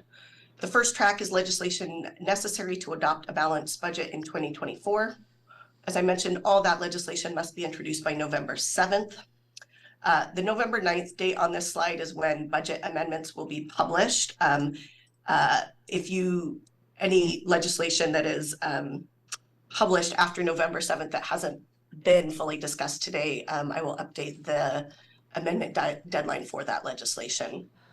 But it will move on the path that we've discussed, November 13th through 15th, and vote before Thanksgiving. Track 2 is budget-related legislation not necessary to balance the 2024 budget. We will publish drafts of all that legislation for public review and council members by November 9th. We will use the full committee discussion, or much of it, on the 15th for first committee briefing. And all that legislation will be back for a second committee discussion, amendments, and vote on November 30th for council action on December 5. I won't walk through every piece of legislation on slides 6 through 12, but they are there for your reference. And maybe Patty, just go to slide 6 and we'll show what that sort of looks like. All of this, most of these bills were described in our budget overview memo during issue ID. For bills that have been introduced, we have included the council bill or clerk file number on the table on these slides for your reference. And after we complete this overview, Central Staff Analyst Karina Bull will do a short overview presentation on the network fee ordinance. So we've got that substantive discussion out in committee. As you'll see from these slides, the majority of legislation is moving on track 1. And then Patty, if you want to go to slide 12, that identifies the legislation that has currently been identified to move on track 2 for discussion on November 15th and 30th. Any questions on process for legislation? I'm not seeing any. Great. That's my overview. Chair Mosqueda, I'll hand it back to you. I think next we have Karina Bull for the network company fee proposal, and then Ali Panucci, our deputy director, and I will walk you through all the budget amendments. That sounds budget good. amendment concepts. Thank you. That sounds great. I am going to flag for folks, thank you for getting us through all the public comment this morning. Our intention was to hear that for an hour and a half. We did complete that within an hour and a half. We are still going to take a recess from 1 p.m. to 2 p.m. And I do anticipate that we will need all of our committee time today to walk through the amendments. So we will get you out of here by 5 o'clock on Friday. That is the goal for today. But want to make sure that you know for your scheduling and planning purposes from 1 to 2, we will continue to take a recess. I'd like to also offer Councilmember Herbold the chance to say a few words before I turn it over to Karina Bull, given that this is a budget-related piece of legislation that has been teed up in your committee and discussed as well, and you are the leader on this concept and in terms of policy and now funding. Councilmember Herbold, would you like to offer any opening comments before I turn it to Council Central Staff Karina Bull? Absolutely. Thank you for the opportunity to do so. So over the last 3 years, to protect a vulnerable and fast-growing sector of Seattle workers, the Council has passed several protections for app-based workers. During discussion of the minimum compensation bill last year, otherwise known as Pay Up, I made a commitment to bring forward potential answers to the questions of funding the enforcement and other app-based worker protections. Then this year, during discussion of the app-based worker deactivation rights ordinance, we discussed this fee-based approach to support enforcement. As the Office of Labor Standards noted in their September annual certification, OLS's functions and resources memo, the office is responsible for enforcing a wide web of worker protections that cover 54,000 employers and almost 600,000 employees. OLS has a team of 34 FTE, and in that memo, they touch on Seattle's leadership in building protections for app-based workers. And they go on to say, much of the policy team focus has been on adapting and advancing labor standards for non-standard workforces, especially gig workers, domestic workers, and independent contractors. This work is time-consuming, as few jurisdictions have tackled such initiatives. Consequently, OLS must create the roadmap rather than relying on the experiences of others. The memo goes on to recommend funding for many of these functions. OLS exists to center the needs of our most vulnerable workers. Every law enforced by the Office of Labor Standards aims to address racial and economic disparities, and thoughtful administration of app-based worker protections is work that supports each disability, justice, gender parity, and racial equity. 10 cents per delivery may or may not have some cumulative effect on a working class family that has to get their groceries delivered. At its current rate that we're discussing, it will cost someone who gets a weekly delivery of mixed groceries and non-grocery orders a total of $5.20 a year. But the fee revenue would definitely have an impact on the workers who benefit from these protections. And of course, remember the 10 cent per transaction fee does not have to be passed on to the customer. Several weeks ago, Instacart customers received some misinformation from the company asking them to contact us. They asked customers to oppose the fee legislation, called it a tax on groceries, which is a distressingly bold-faced lie. The legislation very explicitly exempts grocery orders, though apps may frame public comment as being about protecting affordability for working class families. I believe they simply do not want to pay 10 cents to protect their workers' rights. In fact, again, these platforms don't have to pass the fee on to customers at all. We've heard comments from workers in public comment today and other days, and we know that the help of the Office of Labor Standards means that there's somebody to advocate for gig workers, and our efforts let them know that we care about supporting them and helping them to have a voice. I'm really grateful for the work Council Central staff and Sunny and Nguyen in my office have done on this effort. And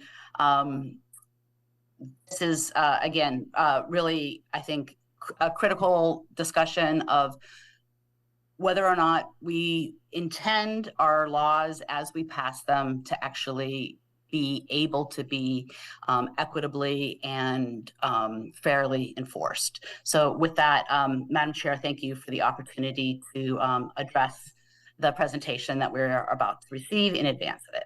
I appreciate it. With that, I think we'll turn it to Karina Bowl to walk through her presentation. Karina, go ahead. Thank you.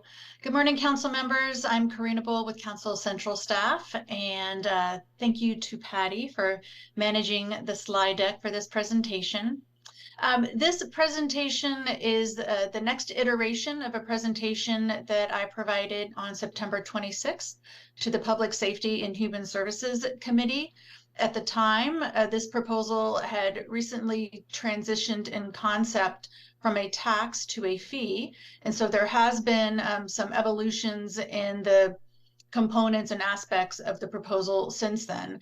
But at its heart, the fee remains the same. And I'll go over that in a moment. Next slide, please.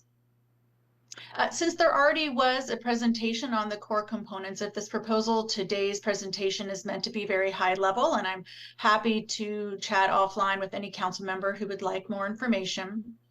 This presentation will go over the background, the key components of the proposal, revenue estimates for reference. Actually, there will not be issue identification, so I'm sorry I did not remove that, and related budget amendments and next steps. Next slide, please.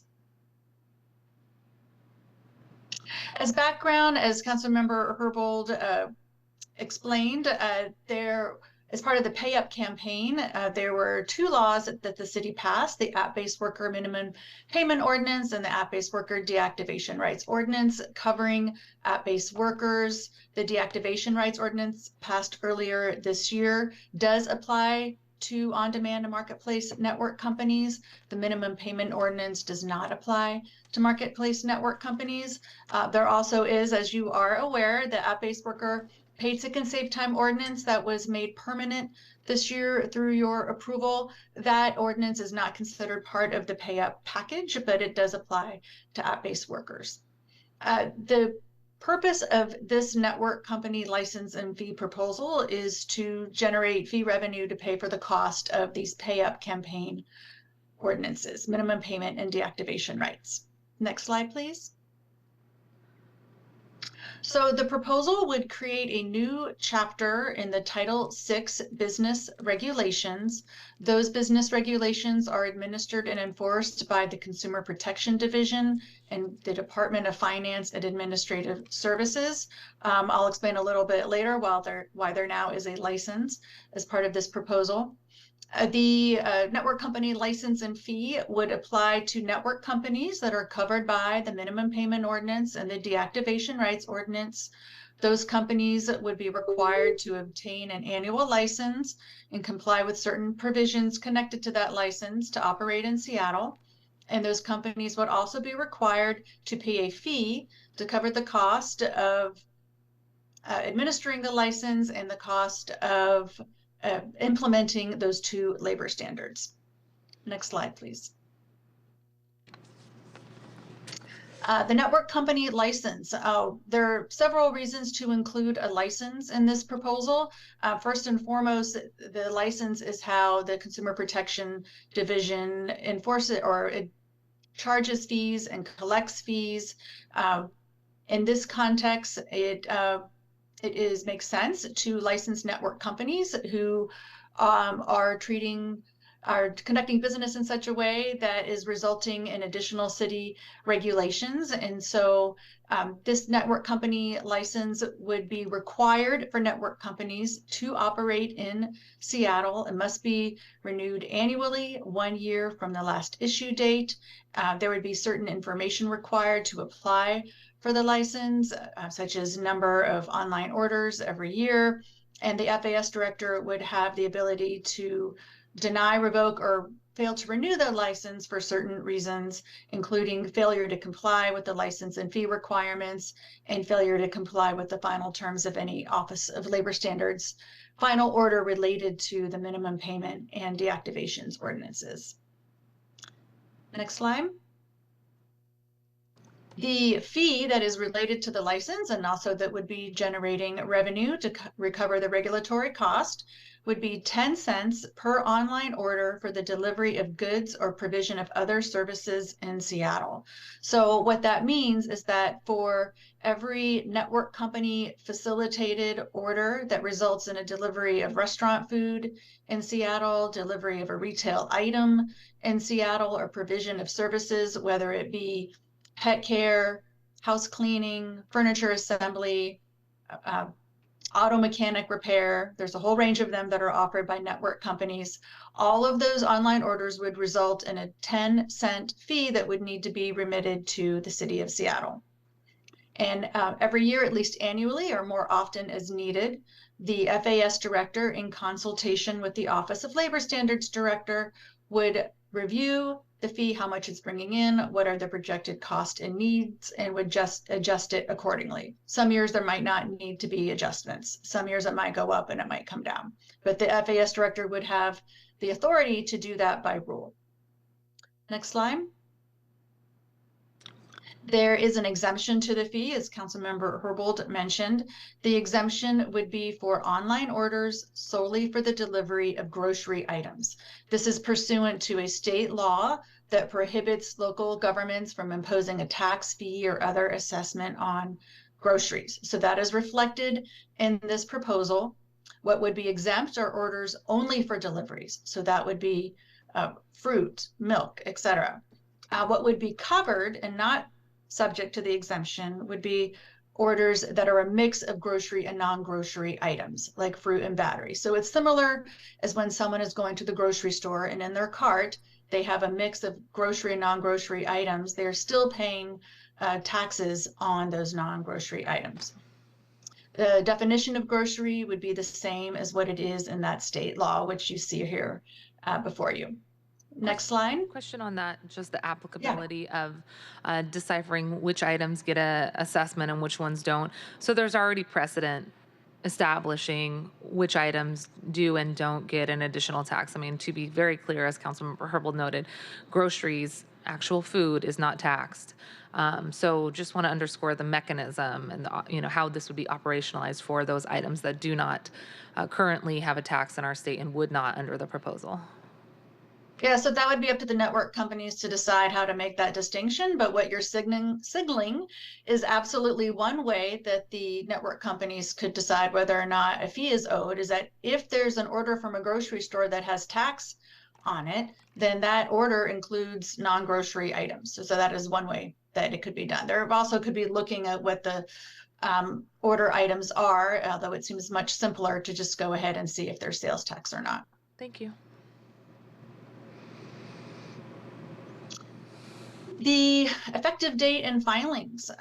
This license and fee requirement would go into effect on January 1st of 2025. This is later than what I believe I shared in September. The reason is that FAS is going to need some additional time to develop the software and systems necessary to administer the fee and the license. So the way it would work out is that the license application and first payment of the fee would be due during the fourth quarter of 2025, and it would be retroactive for the entire year. So in the fourth quarter of 2025, by December 31st of that year, network companies would be responsible for applying for their license and remitting the fee for the entire year. That would be required by December 31st of 2025. Subsequent filings for the fee would be quarterly. Next slide. The allocation of the fee revenue, it would be allocated to recover those regulatory costs and nothing more. This is a fee, so it can't be used expansively. It can only be used for costs that are related to the regulations. So in order of priority, that would be FAS's administration and enforcement of the license and fee, and then Office of Labor Standards implementation of the deactivation rights ordinance and the minimum payment ordinance. It is intentional to have the deactivation rights earlier in the lineup than minimum payment because minimum payment already has some amount of funding in the 2024 budget. It's got about $500,000. So deactivations does not have funding aside from the budget amendment and the chair's balancing package. So deactivation right, which is one time. So deactivation rights would be first in the lineup for app-based worker funding, and then it would flow to minimum payment ordinance, any additional funding that is necessary for that ordinance. The use of the fee revenue would supplement funding levels for the same or similar programs in the 2024 endorsed budget. So as I said, there's about $500,000 for minimum payment right now. All of the fee revenue would supplement that $500,000 unless there is fee revenue available after funding priority items, and then that fee revenue could go towards the existing appropriations for the minimum payment ordinance. Next slide. Enforcement would be done by the Consumer Protection Division. A violation would result in a notice of violation to the network company. There would be penalties. There could be appeal to a hearing examiner. And if there's evidence showing a habitual disregard for the license and fee requirements, it could be referred for prosecution as a misdemeanor. Next slide. And just one note on the misdemeanor, that is a standard provision in the new license code. It's not particular to this legislation. Revenue estimates are estimated to be between 2.1 to 3 million per year. There's limited data on the number of online orders in Seattle, so these estimates are based on a possible analog analyzing TNC trips and registered TNC drivers. This number is an estimate. So it could be more, it could be less. We're going to need to wait until the city receives the actual fee revenue to know more. Next slide. This shows the backhand math for those estimates, but I'm not going to go over those. Happy to answer questions separately. So Pat, if you could go past the next slide, which is also for reference, and then to the next one. There are two related budget amendments to this proposal. The first is in the chair's balancing package, and that amendment would add one-time funding from the Jumpstart Fund to FAS and to OLS to help with setup cost. So that funding for FAS, $900,000, would pay for the full cost of developing the software, and also for a temporary program manager to manage that project. And then the $500,000 for Office of Labor Standards, it's not the full amount that they estimated they would need, which is about 1.35 million, but it does provide some amount of funding to help with setup cost and hire up to 7 FTEs to administer the program. And then next, there is a statement of legislative intent that you'll learn more about in the proposed amendment concepts today. And that would be a statement of legislative intent for OLS and FAS to provide recommendations on using the network company fee revenue to also support implementation of the paid sick and safe time ordinance for app-based workers. Next slide. As far as the next steps in the timeline, the legislation will be available for public viewing on November 3rd. It'll be added to the agenda for introduction and referral. It'll be introduced on November 7th. Council members, if you have amendments to propose for this legislation, please let me know by November 8th at 12 p.m. And then November 13th through 15th, there will be committee briefing discussion. It's a discussion of amendments and a committee vote, potential committee vote. And then November 21st would be the full council vote. Are there any questions? Thank you very much, Karina. I'll just echo, I'm sure, appreciation from the sponsor on this. We know you've been working very hard on getting all of the policy ideas lined up here and ensuring that the concepts are really well fleshed out and available for people to provide feedback on. So I just want to say thank you for all of the work that you've done on this, in addition to the appreciation the chair noted, the chair of public safety noted. Madam Vice Chair of Budget, Councilmember Herbold. Short. I just wanted to underscore the need for the council to act on securing additional funding resources by, again, referencing the Office of Labor Standards function and resources memo. They say, with growing concerns about the health of the city's general fund in the coming years, now is the time to think creatively about dedicating funding sources to support the entirety of OLS's operations. Thank you. Excellent. Thank you. And we've noted before the certification letter that has come from the Office of Labor Standards that is submitted annually prior to the council receiving the budget. Just want to flag that again for council members, both this year and in future years. It's a very important document to continue to ensure that the investments that are being put into Office of Labor Standards, both for education and outreach to employers, as well as enforcement and education for employees, is well serviced. And there's clearly a gap with existing funds, and this is part of the solution that's being offered here for consideration. Again, the opportunity for us to provide feedback on this will be offered through the legislation being published on November 7th. And as Karina Bull noted, amendments to that legislation are being requested by central staff November 8th, and then we will discuss it on November and in the following week. Councilmember Nelson. Thank you very much. I'm just trying to get my, I'm trying to understand what ordinances this fee would help OLS enforce. And it seems, correct me if I'm wrong, that it covers 7 FTE at OLS and it does also cover the company minimum pay ordinance and transportation network company ordinance, deactivation ordinance, but were any of these already preempted by the state? I mean, the ones as of January 1st. Can you remind me, please? Yeah, thank you for that question. So this fee revenue would only support the app-based worker labor standards for minimum payment and app-based worker deactivation rights. So the city, as you note, is preempted from administering and enforcing laws that would cover TNC drivers. So there was a TNC driver deactivation ordinance that the Office of Labor Standards administered, but they are no longer administering that law due to preemption. State preemption. So it would be two laws that this fee would help OLS enforce, right? That is correct. Okay, thank you. Thank you, Councilmember Nelson. And between now and when this is published, could you make available to council members who are interested the staffing plans that are and some of the assumptions for staffing that are included in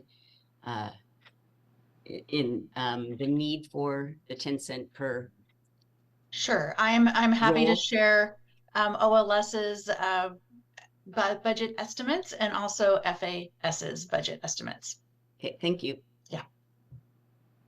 Thank you very much.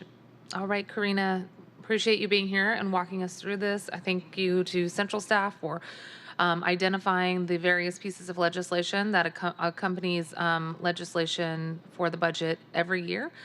This year we have a handful of additional items, so we have identified those in track 1 and 2 in the presentation that central staff already went through, but that's a very helpful tool in reminding us where we're at in the process. Any additional comments, central staff?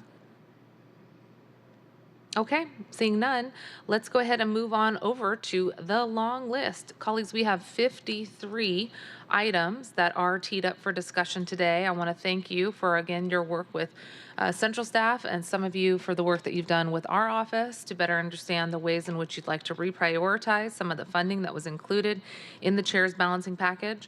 As we heard from public comment, there's a few ideas as well that folks would like to see added or removed from the balancing package before final completion. So central staff is going to walk us through the 53 proposed budget amendment concepts. I will note, I think it's about a third of the number that we usually have, over 150 in previous years. So thank you very much. Our desire to move more towards biennial budgeting is still on track, and we are going to continue to refine the process, ideally year over year, in partnership with the City Budget Office and the executive, as we collectively have a desire to ensure greater sustainability and predictability for community contracts, small businesses, the residents that we serve, and the departments that employ people to provide those services. So biennial budgeting, good, strong, transparency, accountability budgeting tool. And this year, a third of the usual amendments as we try to treat 2024 as a biennial, the second part of our biennial process. So thank you to the primary sponsors and the co-sponsors who put forward these amendments. And I will be asking each of the prime sponsors to offer some comments. Really want to get through all 53, and we are going to tee that up now. And again, we will take a break at 1 p.m. for recess. I'm going to turn over to central staff to tee up this discussion. Could I do something really quickly, Patty? Could I tee up the for the viewing public, the chair's balancing package summary document that we have provided for members of the public and members of the press? Just want to provide a reminder to folks about the opportunity to use this tool as a summary document. It is only about 4 pages that summarizes all of the budget investments, the vast majority of budget investments that were included in the chair's balancing package. This was linked to the minutes from last week's meeting. We had a reveal of the chair's balancing package on Friday last week, and we have now included it as well in the materials for today. So please do use this as a helpful tool to share with members of the public areas that you've already included investments in the base balancing package that is in front of us.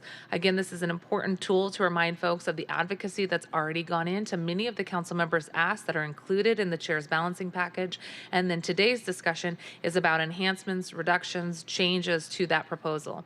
This is all on top of the proposed legislation that we received from the mayor's office, which again includes the base investments year over year into each department, and for lack of having a actual balanced budget bill piece of legislation that shows you the line items, the strike-throughs, the additions, we're trying our best to continue to provide you with summary materials so that each community member can see how their advocacy has resulted in additional enhancements for intense community needs, and that council members have been listening and trying to ensure that those fund requests are included in the upcoming calendar year. So thank you, Patty, for teeing that up and for showing that document, and to our team, Aaron House, Melanie Cray, Farida Cuevas, in addition to Central Staff's review, for helping to provide that additional material in partnership with the communications team in the council's communication team. Okay, with that, thank you for sharing that tool.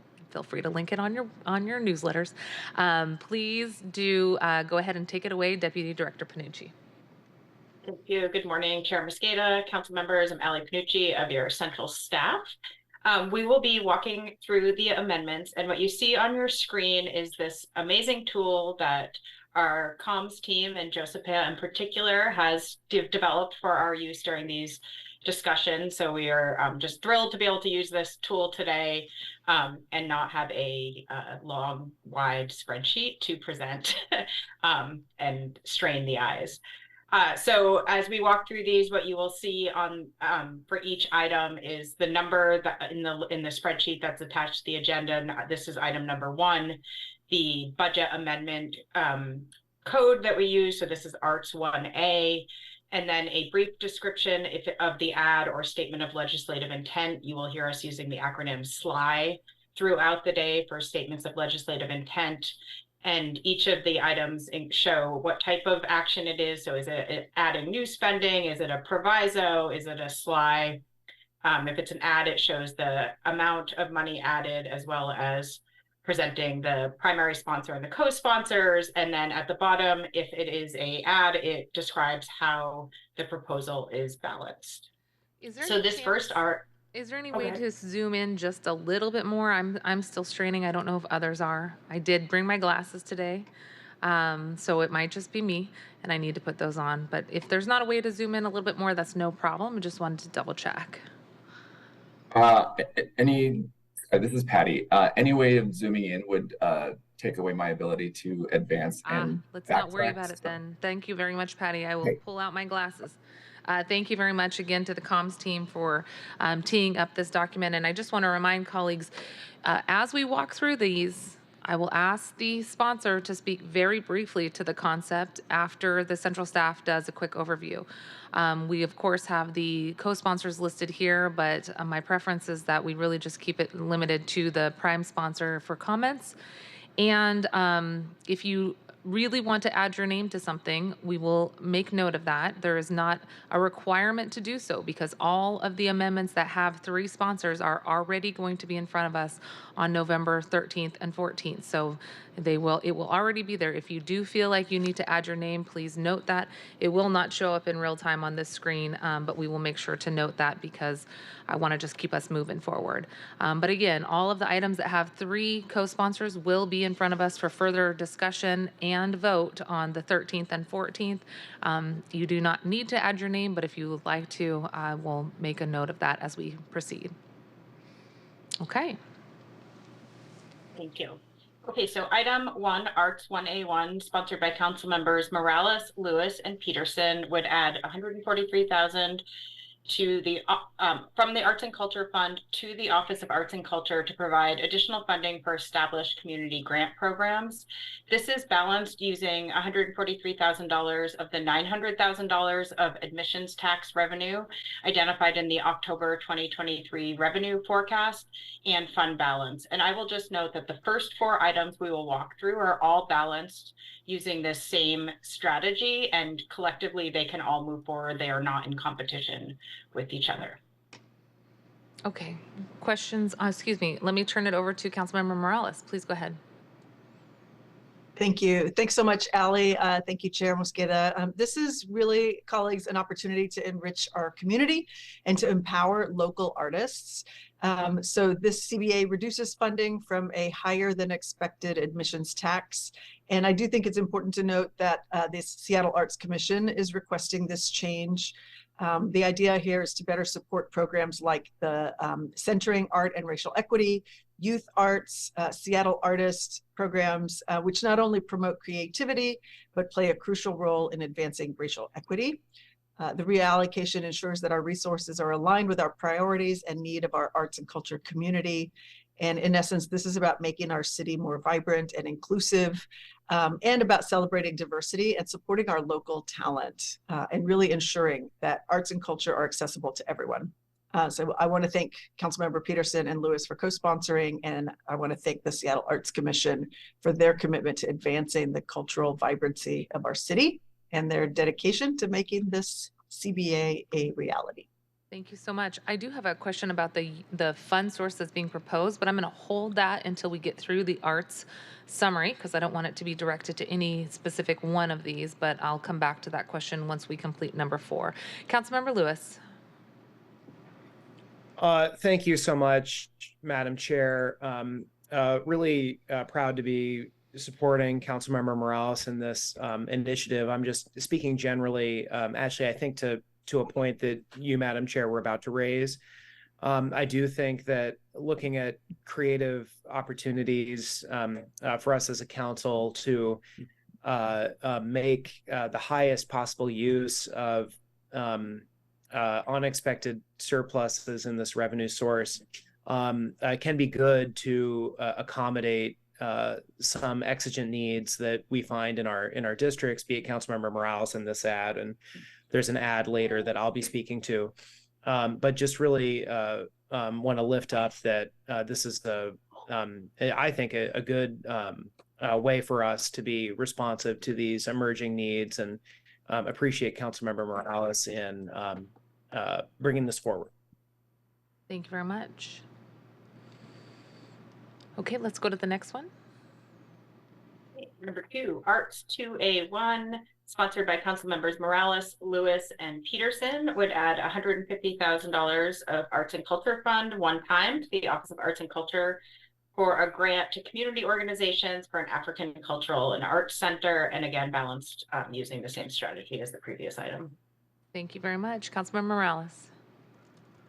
Thank you, Chair. So this would ignite the creation of the African Cultural Arts Center. It serves as more than just a physical space. It's a testament to the strength and resilience of our African and African American communities.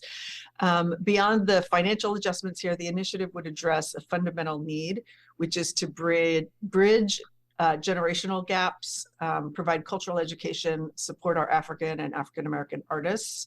I want to thank again Council Members Lewis and Peterson for their support, and hope my colleagues will join me in supporting this commitment to embracing diversity and ensuring that our cultural narratives are cherished for generations.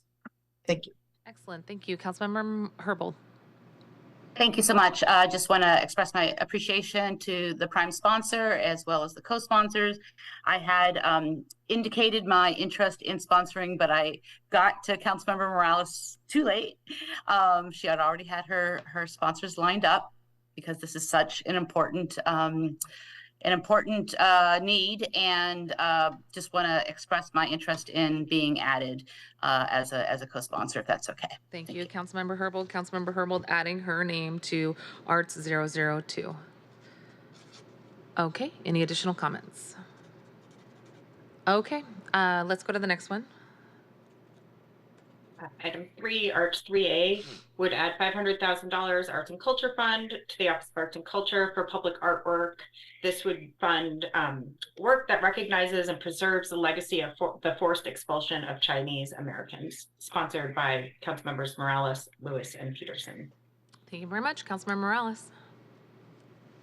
Thank you. Colleagues, this is really important. We heard a comment from one of the callers. I want to thank my co-sponsors, and I also want to thank the director of the Wing Luke Museum, Joel Barakiltan, Deputy Director Cassie Chin, for bringing this to us. This initiative really aims to create a lasting public piece of art that recognizes and preserves the legacy of the forced expulsion of Chinese Americans from Seattle, specifically the injustices of the 1886 anti-Chinese riots in the city. The project is designed to educate the community about these events, acknowledge the contributions and the resilience of the Chinese American community, and promote racial equity and civil rights for all of us. It is a community-led project and would ensure accurate representation of the history and the sentiments of those who were affected by the expulsion. This project not only accomplishes these goals, but also paves the way for recognizing similar projects from different diverse neighbors that we have here in the city and foster greater inclusivity in our commemoration efforts. So I want to thank again my co-sponsors, and the community members for their really pivotal role in bringing this project to life. Thank you so much. Any additional questions? Seeing none, let's move to Art 004. Arts 4A1 would add $100,000 to the Office of Arts and Culture for the Bumbershoot Workforce Development Program. This, when combined with an item in the chair's package, which is CEN 801A, would bring the total city investment in 2024 for this program to $250,000. This is sponsored by Council Members Lewis, Morales, and Juarez. Thank you very much, Councilmember Lewis.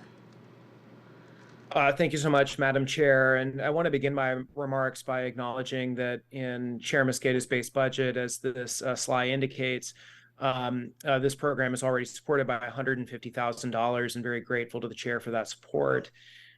This program, as we heard in public comment today, has really expanded the scope, the scale, the reach of the Bumbershoot Music Festival from something that has historically just been a single Labor Day weekend festival to something with a year-round workforce development and cultural engagement project.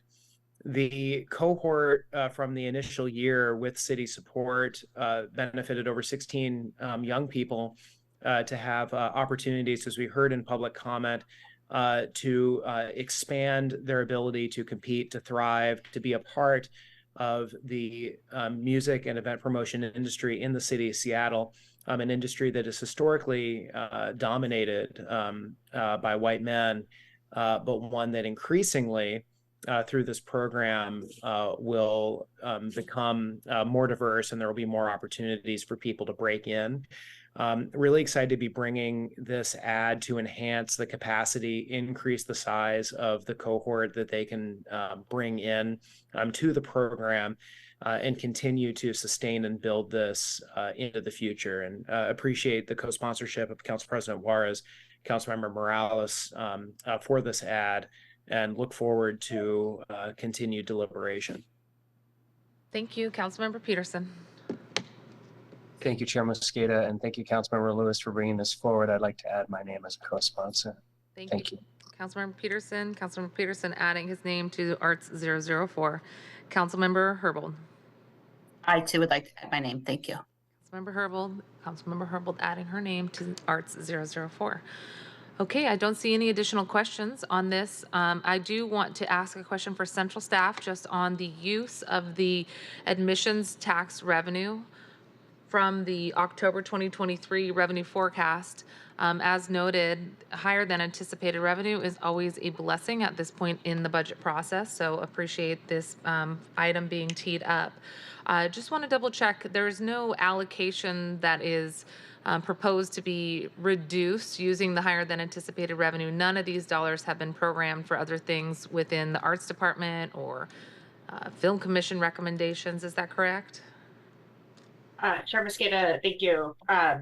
That should be correct. The forecast came in October, so they the executive couldn't have anticipated or programmed much of this funding. I can't speak to whether or not there are ideas from the Arts Commission or the Office of Arts and Culture of what they would do if additional funding was available, but this is the role of the council when the forecast comes in to make decisions about how to program those higher than anticipated revenues. Okay, great. And again, because this is our first tranche or first category of amendments coming forward, many of the line items here are still being wordsmithed with central staff and dollar amounts are being finalized, but noting that there's not one specific item that this would potentially reduce funding for. I think it's easier to sort of adjust in this category if I understand the fund source correctly. Is that accurate? Apologies. Could you? I didn't quite catch the question. Oh, just that that as the council members consider these amendments, they will be finalized in terms of the language in the ultimate legislation that we see for amendment purposes on November 13th. That is correct, Chair Mosqueda. We will develop more complete descriptions and titles, and you will see the more familiar, although updated this year. So you look forward to a new and improved version of the council budget action forms and the statement of legislative intent. That will each amendment will have its own sheet and will be published by November 9th for public viewing and discussed on the 13th through the 15th. Okay, very helpful. Great. Well, I look forward to talking with you, council members, about these items. We did get a handful of emails as well with folks wondering about how those dollars would be programmed. We did not put a specific line item forward, but many of these items are in alignment with what some of the community members were asking for. So I look forward to refining some of the language here with you and or amounts. And I'm very pleased that this was one sliver of good news in our revenue forecast that allowed for some additional investments in arts, otherwise largely supported by Jumpstart progressive payroll tax using the economic resilience category, which really promotes community cohesion and arts and activation. So this is a really great addition to some of the language that we included in the balancing package last week. That gets us through our first department. Let's keep going. Item number 5. Number 5, CBO 1A1, sponsored by council members Peterson, Morales, and Lewis, would spend a total of $2.2 million. This includes $905,000 general fund to the Office of City Auditor and would add 5 FTE to increase auditing capacity for the city. It would add $760,000 general fund to the IT department to implement items described in the Internet for All Seattle Action Plan as adopted by the council in resolution 31956. And it would add $550,000 general fund to HSD for community safety investments, such as supporting the Seattle neighborhood groups work, and $300,000 to the Seattle neighborhood group and $250,000 to HSD for the Rainier Valley Food Bank.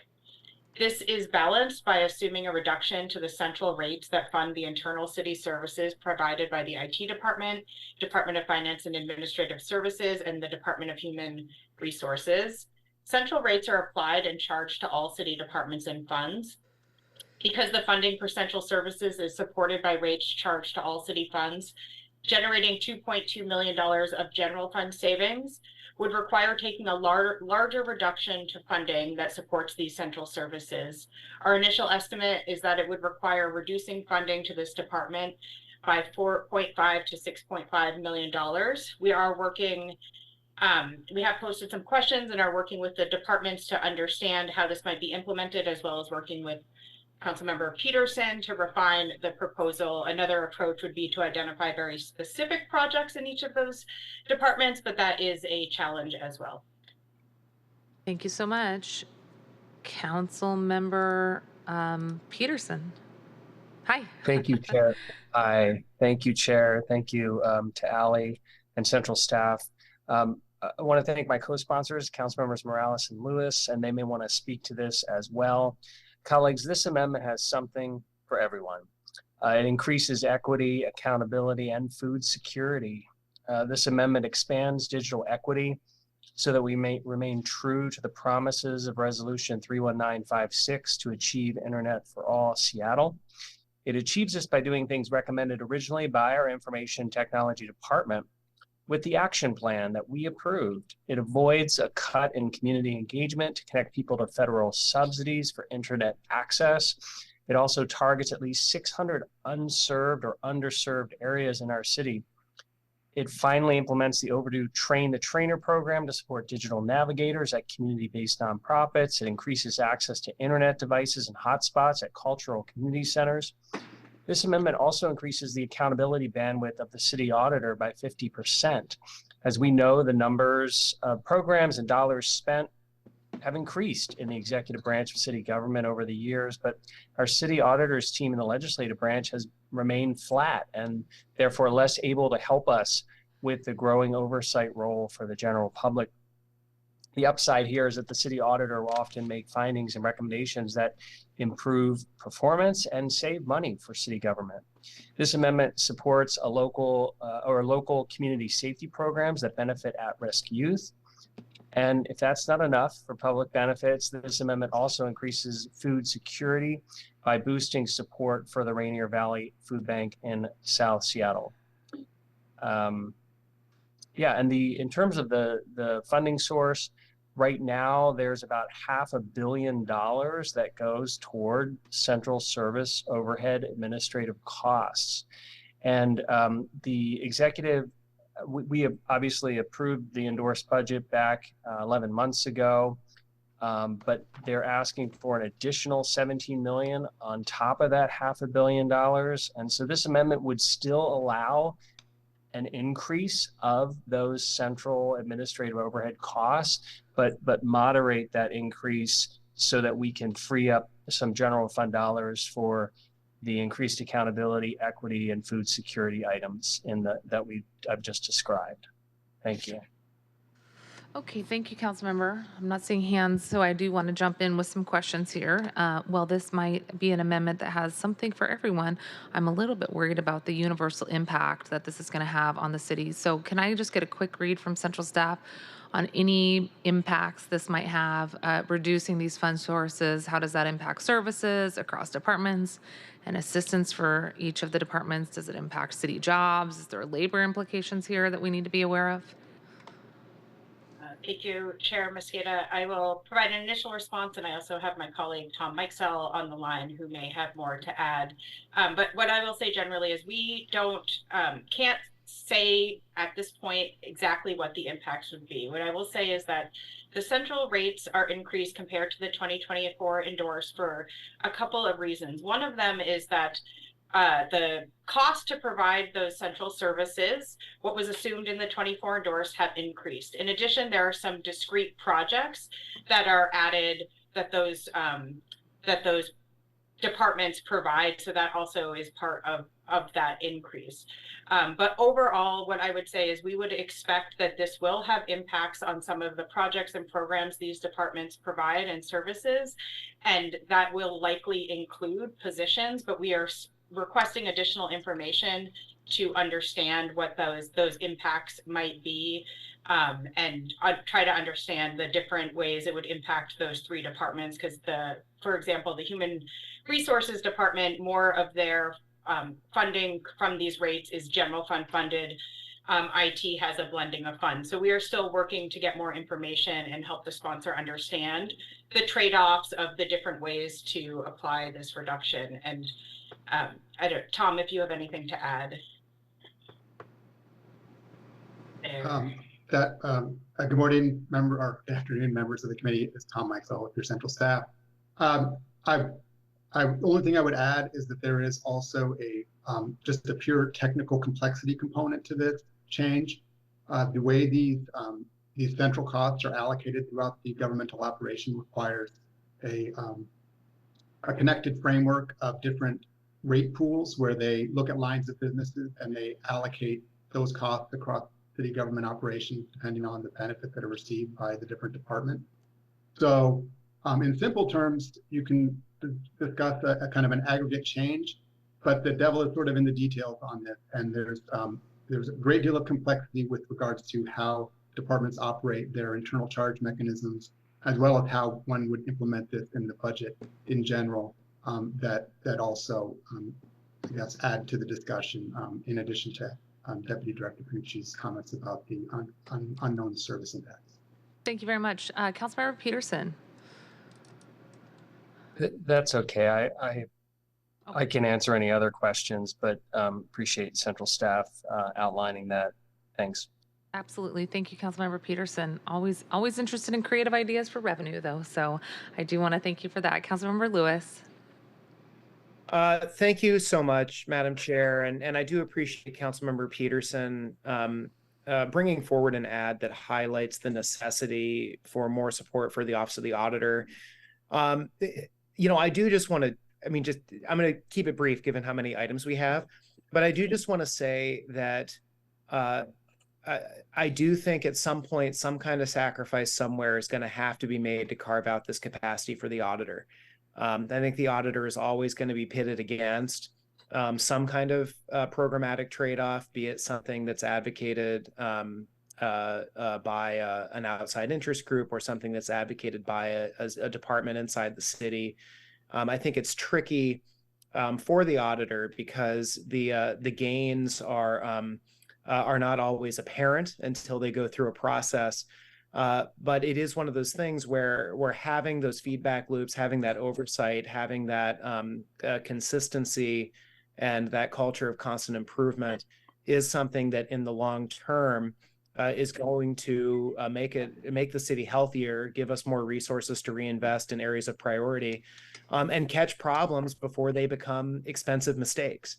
So for that reason, I'm open to other areas where we might find this money, but I do appreciate Councilmember Peterson identifying a source that seems promising, and for highlighting this ad and offering a trade-off that I think ultimately is going to be beneficial to the city and beneficial to a culture of ongoing accountability. Thank you so much, Councilmember Nelson. I had signaled my support for this CBA early on, and so I want to honor that that inclination, and also echoing Councilmember Lewis because of the additional support for the auditor, and also because I met with the Rainier Valley Food Bank. I did hear some question about concerns by some of our labor groups, and also perhaps some other issues that need to be surfaced. I will be added as a sponsor now and a co-sponsor now, and then hopefully these issues will be that I'll feel better once some of these issues are worked through prior to the final vote. Thanks. Thank you so much, Councilmember Nelson. Councilmember Nelson adding her name to CBO 001. Okay, thank you so much. And thanks to Central Staff for teasing out some of the initial answers to those questions. I'll look forward to learning a little bit more here about some of the issues. It sounds like Councilmember Nelson got a similar flag that I did. And I do also want to underscore the support for the auditor's office. We did receive the request for $40,000. I'm assuming that was a scaled down request given the gravity of the budget situation that we're facing. So appreciate that they may have already scaled down their ask in their initial request, but we did include the $40,000 in our balancing package. And I think, as I mentioned last Friday, great appreciation for the work that the auditor's office does, and we are asking more of them. I will note that Central Staff's memo in issue identification identified an option for us to do a statement of legislative intent so that the council could get more details about what funding supports, what kind of funding supports and needs they have to determine how we can better support them. And I would say that similarly on this concept, it would be helpful to get a better understanding about where some of the increased costs are coming from so that a future council can really help identify what is driving the increased costs in this arena, just to make sure that there's not reductions that would result in greater inefficiencies across departments later. So I would be excited or open to thinking about how we include a statement of legislative intent that looks at the question that has been raised, given the dollar amount that's being requested for the multiple funds in IDT, FAS, SDHR for the central services. It is a large number, and we should get additional information about why, so that that doesn't end up on the chopping block in the future if it truly does have a detrimental impact or labor implications. Councilmember Peterson, before we move on, please go ahead. Yeah, just to close it out, the more we dug into this, the more interesting it was. It's a very opaque aspect of the budget, this certain internal feeding of the system here. But some of the line items that really stuck out, this is on top of the $500 million that we already provide, and on top of the 10 to 15 million we would be providing if this amendment passes, there's about $2.5 million for additional gasoline costs. There's $3 million to address an oversight error. There's $600,000 just estimating what lawsuit payouts will be in the future, but we don't really know.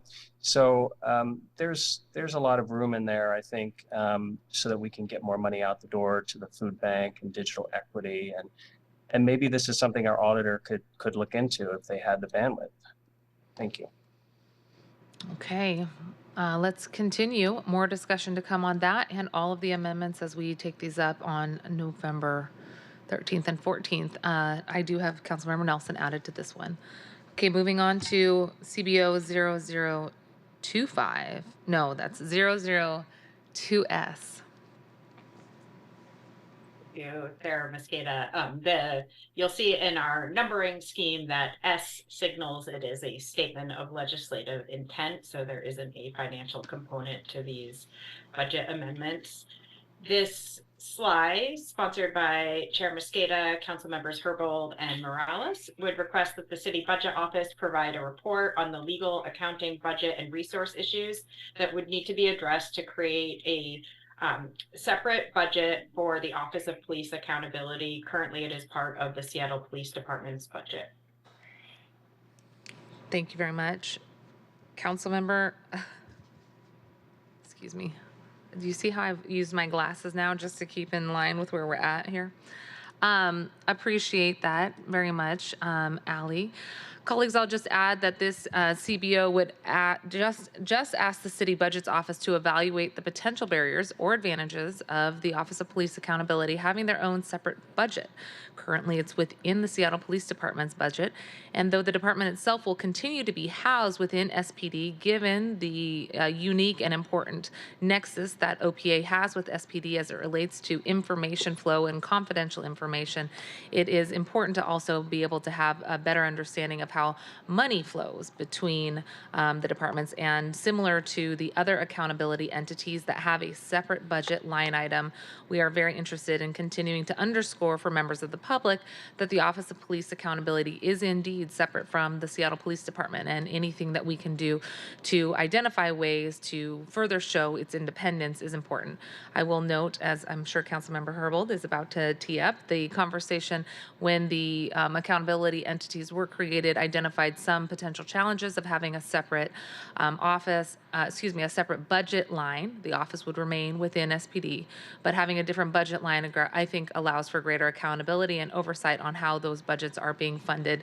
For example, identifying that we need to have additional support for the deputy director position that is authorized within Office of Police Accountability, but not funded in this budget, was something that was drawn out recently. So again, just a question to tee up through statement of legislative intent about whether a separate budget would be appropriate to adhere to our goals of furthering OPA's independence. I appreciate Director Gino Betts for expressing his willingness and interest in having this analysis completed, and similarly in my conversations with Deputy Mayor Burgess, the interest in asking the question is not something that anybody opposes at this point, so hoping that that statement of legislative intent provides further opportunity for discussion for the council in the future. Councilmember Herbold. Thank you so much, and thank you, Madam Chair, for bringing forward this request for study and analysis. Pleased to be added or included as a co-sponsor. For the sake of the viewing public, as well as council members who weren't here during the discussion of the 2017 accountability ordinance, I do want to highlight the fact that unlike most department directors, Director Betts or any director of the OPA is empowered to advocate for his own budget. So that was intended to be a one step towards that independence in a within the context of the budget, and just want to lift up that unlike other departments that have to go through the mayor and get the mayor's agreement before advocating for adds to the budget. Director Betts is empowered to reach out to us directly and to name the needs of his department. So just wanted to flag that for folks' awareness, but really appreciate the opportunity to support, perhaps looking into further budget independence practices that could be accomplished in the future. Thank you. Excellent. Thank you very much. Okay, let's go on. Ledge 003S.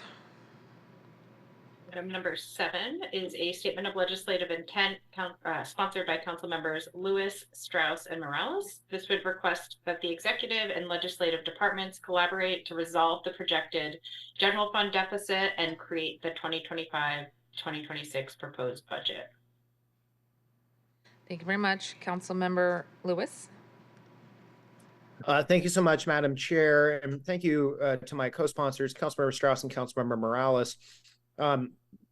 Given the scope and scale of the deficit that is anticipated for the next biennium, my office has been collaborating with my colleagues and with Council Central staff to discuss ways that we might have a close working relationship throughout 2024 with the mayor's office to really look systemically, structurally, and with shared information between the branches to have a fully informed and robust process that looks at all the different options on the table to work together to make progress on this deficit.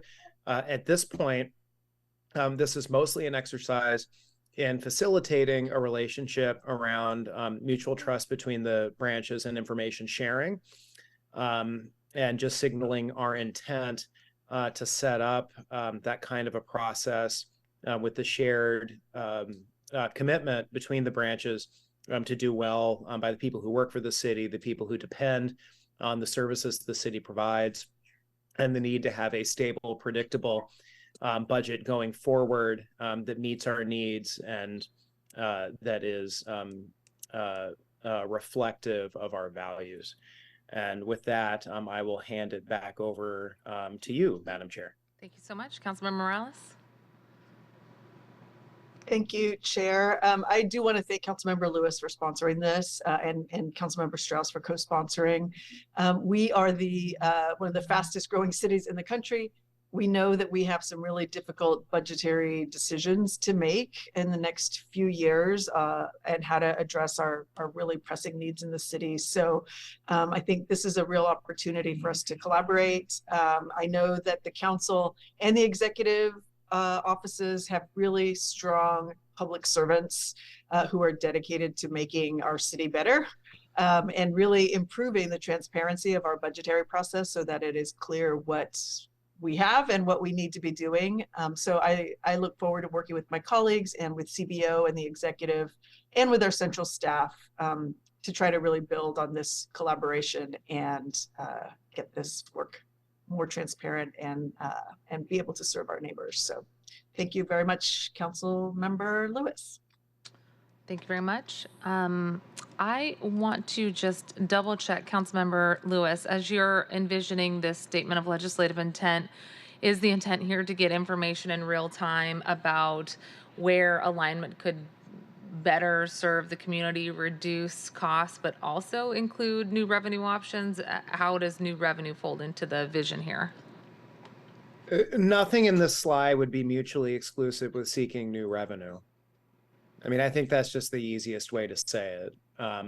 You know, obviously the situation that is in front of us is so vast that every single option has to be on the table. Mm-hmm. This is more about collaboration and cooperation with the executive over the course of a year-long process rather than having a more truncated series of hearings and processes that occur at the end of the year. It wouldn't in any respect preclude or prevent any discussion about any viable strategy, including progressive revenue to close a budget gap. But similarly, it also would hopefully be a process that calls into question opportunities to find ways to build on the progress this council demonstrated in our previous budget, where we found $60 million in administrative reductions that we are for the current biennium that we are in. So I think that there's lots of different opportunities next year, but a lot of it starts with having a closer relationship, an emphasis on data sharing, and making sure that we're bringing everything to the board to deal with this challenge. Okay, thank you. And I do want to appreciate that central staff and the city budget office, per the resolution that we included in last year's budget, already completed their work group that provided joint recommendations from CBO and central staff on budget transparency. Some of the conversation that I think is being teed up here is a greater information about where there's increases and where there's decreases, and allowing the council to see that information in real time, especially as we are doing budgeting, whether it's for the supplemental or the year end, is a joint interest. We are very appreciative of the recommendations that have come forth. And as I talked about in the Finance Committee, in September, we have asked central staff to tee up legislation that codifies some of the recommendations that are joint between the City Budget's office and the central staff recommendations. So again, legislative and executive branch coming together on strategies to improve transparency and daylight dollars, moving towards more real-time budgeting so we can see as much information as possible as these tough decisions are made during the budget process. And I think that that was hard work that CBO and central staff did, and the recommendations were very informative, will be codified for our council's consideration in the second tier process that we will take up later this year. But I just want to appreciate the good work that's gone into this through the executive and the legislative branch on greater transparency on spending and increased needs within department. Okay, let's go ahead and move on. Okay, item number 8, CSCC 1SA would request that the Seattle Community Safety and Communication Center, or CSCC, provide a detailed plan for increasing staffing levels at the call center by 30%, consistent with the 2016 consultant-led staffing study and the CSCC's recommendations. Increasing staffing could reduce call wait and response time. And I'll just note that if the council approves the proposed legislation to change the name, this SLI request would go to that renamed department, Community Assisted Response and Engagement. Thank you so much. Councilmember Herbold.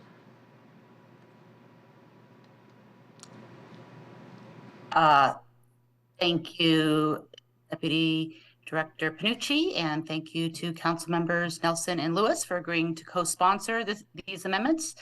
I know that public safety is a priority for every member of this council, and these two council members have helped to work to build out the public safety continuum in our Public Safety and Human Services Committee. Fire, police, and our new community crisis response all start at the 911 Dispatch Center. The National Emergency Number Association, the Association of Police Communication Officers, and the National Fire Protection Association recommend that 90% of 911 calls should be answered within 15 seconds and 95% should be answered within 20 seconds. As an example, from Wednesday 2015 to Tuesday Tuesday the 24th, 92.5% of all 911 calls were answered within 15 seconds, but there were a total of 40 hours where CSCC was not able to meet these standards, including 1 hour last Thursday when there were only 32.5% of calls answered within this time standard. Last year, there was a period of time where the CSCC was found to actually not be in compliance with best practices in terms of call wait times. This has largely been due to understaffing. We have invested heavily in technology and system updates to make the 911 dispatch center more effective and more efficient, but we need to be doing more to invest in people. Without doing so, we will not be making effective use of the other investments that we have made.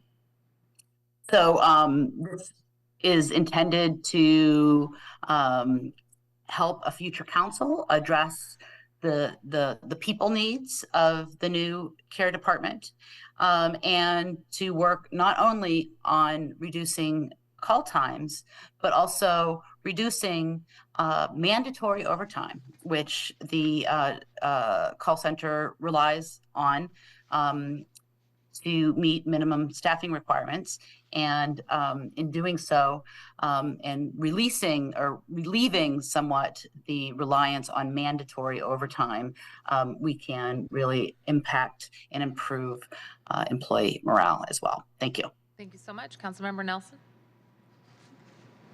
Well, I agreed to sign on to this simply because I've been on hold when I called 911 before, and I understand that that CSCC does have staffing issues, and this is not a signal to our new Director Chief Amy Smith or her ability to set up this department in a way that meets the needs of both the staff and the people of Seattle. It's simply to show my support for making sure that there are enough people to answer calls quickly, because it's not just a staffing shortage on the first responder side, it's also on the call taker side. So that is my motivation, and I thank Councilmember Herbold for bringing this forward. Excellent. Thank you very much. I'm not seeing any additional comments on this. Let's move on to number 9, Deal 001. Number 9, this is sponsored by Councilmember Swan, and this is one of the walk-on amendments we described previously. This item would add $20 million of Jumpstart Fund to the Department of Education and Early Learning to provide funding for counselors in Seattle Public Schools and other educational investments. This is balanced by assuming passage of Council Bill 119950 that would increase the Jumpstart payroll expense tax rates to increase annual revenues from that source by at least $20 million. Thank you. Councilmember Sawant.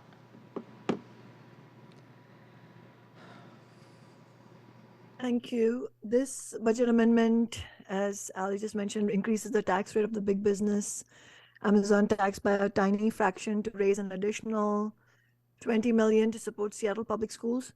Council members heard during the public hearing that we had for the budget from school counselors and students both about the need for more support for Seattle students. Last year, after the tragedy at Ingram High School, this issue was heavily featured in the news, but the lack of mental health social workers in Seattle Public Schools is, it's not like that issue has gone away, obviously, although it has disappeared from the news cycle. And I've heard a lot about this. I've spoken to a lot of students and also counselors about the dire consequences from not having this funding. So the other issue that this budget amendment aims to address is the perennial issue of a budget crisis in Seattle Public Schools. Closing classrooms and sometimes even schools is totally unacceptable, but that is what Seattle Public Schools is faced with every couple of years. Washington State has legal restrictions on what in Seattle schools can be funded with local city funds, but these funds are intended to give the Department of Education and Early Learning the flexibility to support Seattle students when needed, however possible. To fund this, the budget amendment increases the big business Amazon tax, the payroll expense tax, by a very small amount. The tax has several different tax rates depending on the size of the business and the size of the payroll. The smallest tax rate for businesses with a payroll between $7 and $100 million would increase from 0.7% to 0.75%. And just so there is no confusion, that is 0.75% as in less than 1%, 1 percentage point, not 7%. The largest tax rate for businesses with a payroll of over $1 billion would increase from 2.4% to 2.55%.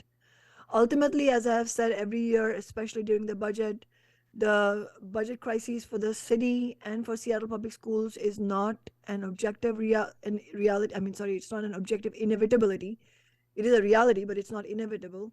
Big business continues to make unimaginable profits So there is plenty of money in the city. I mean, if you just look at Amazon's profits alone, although this tax obviously taxes other businesses, but if you just look at that corporation alone, it is pretty insane how much their profits have grown in the last few quarters.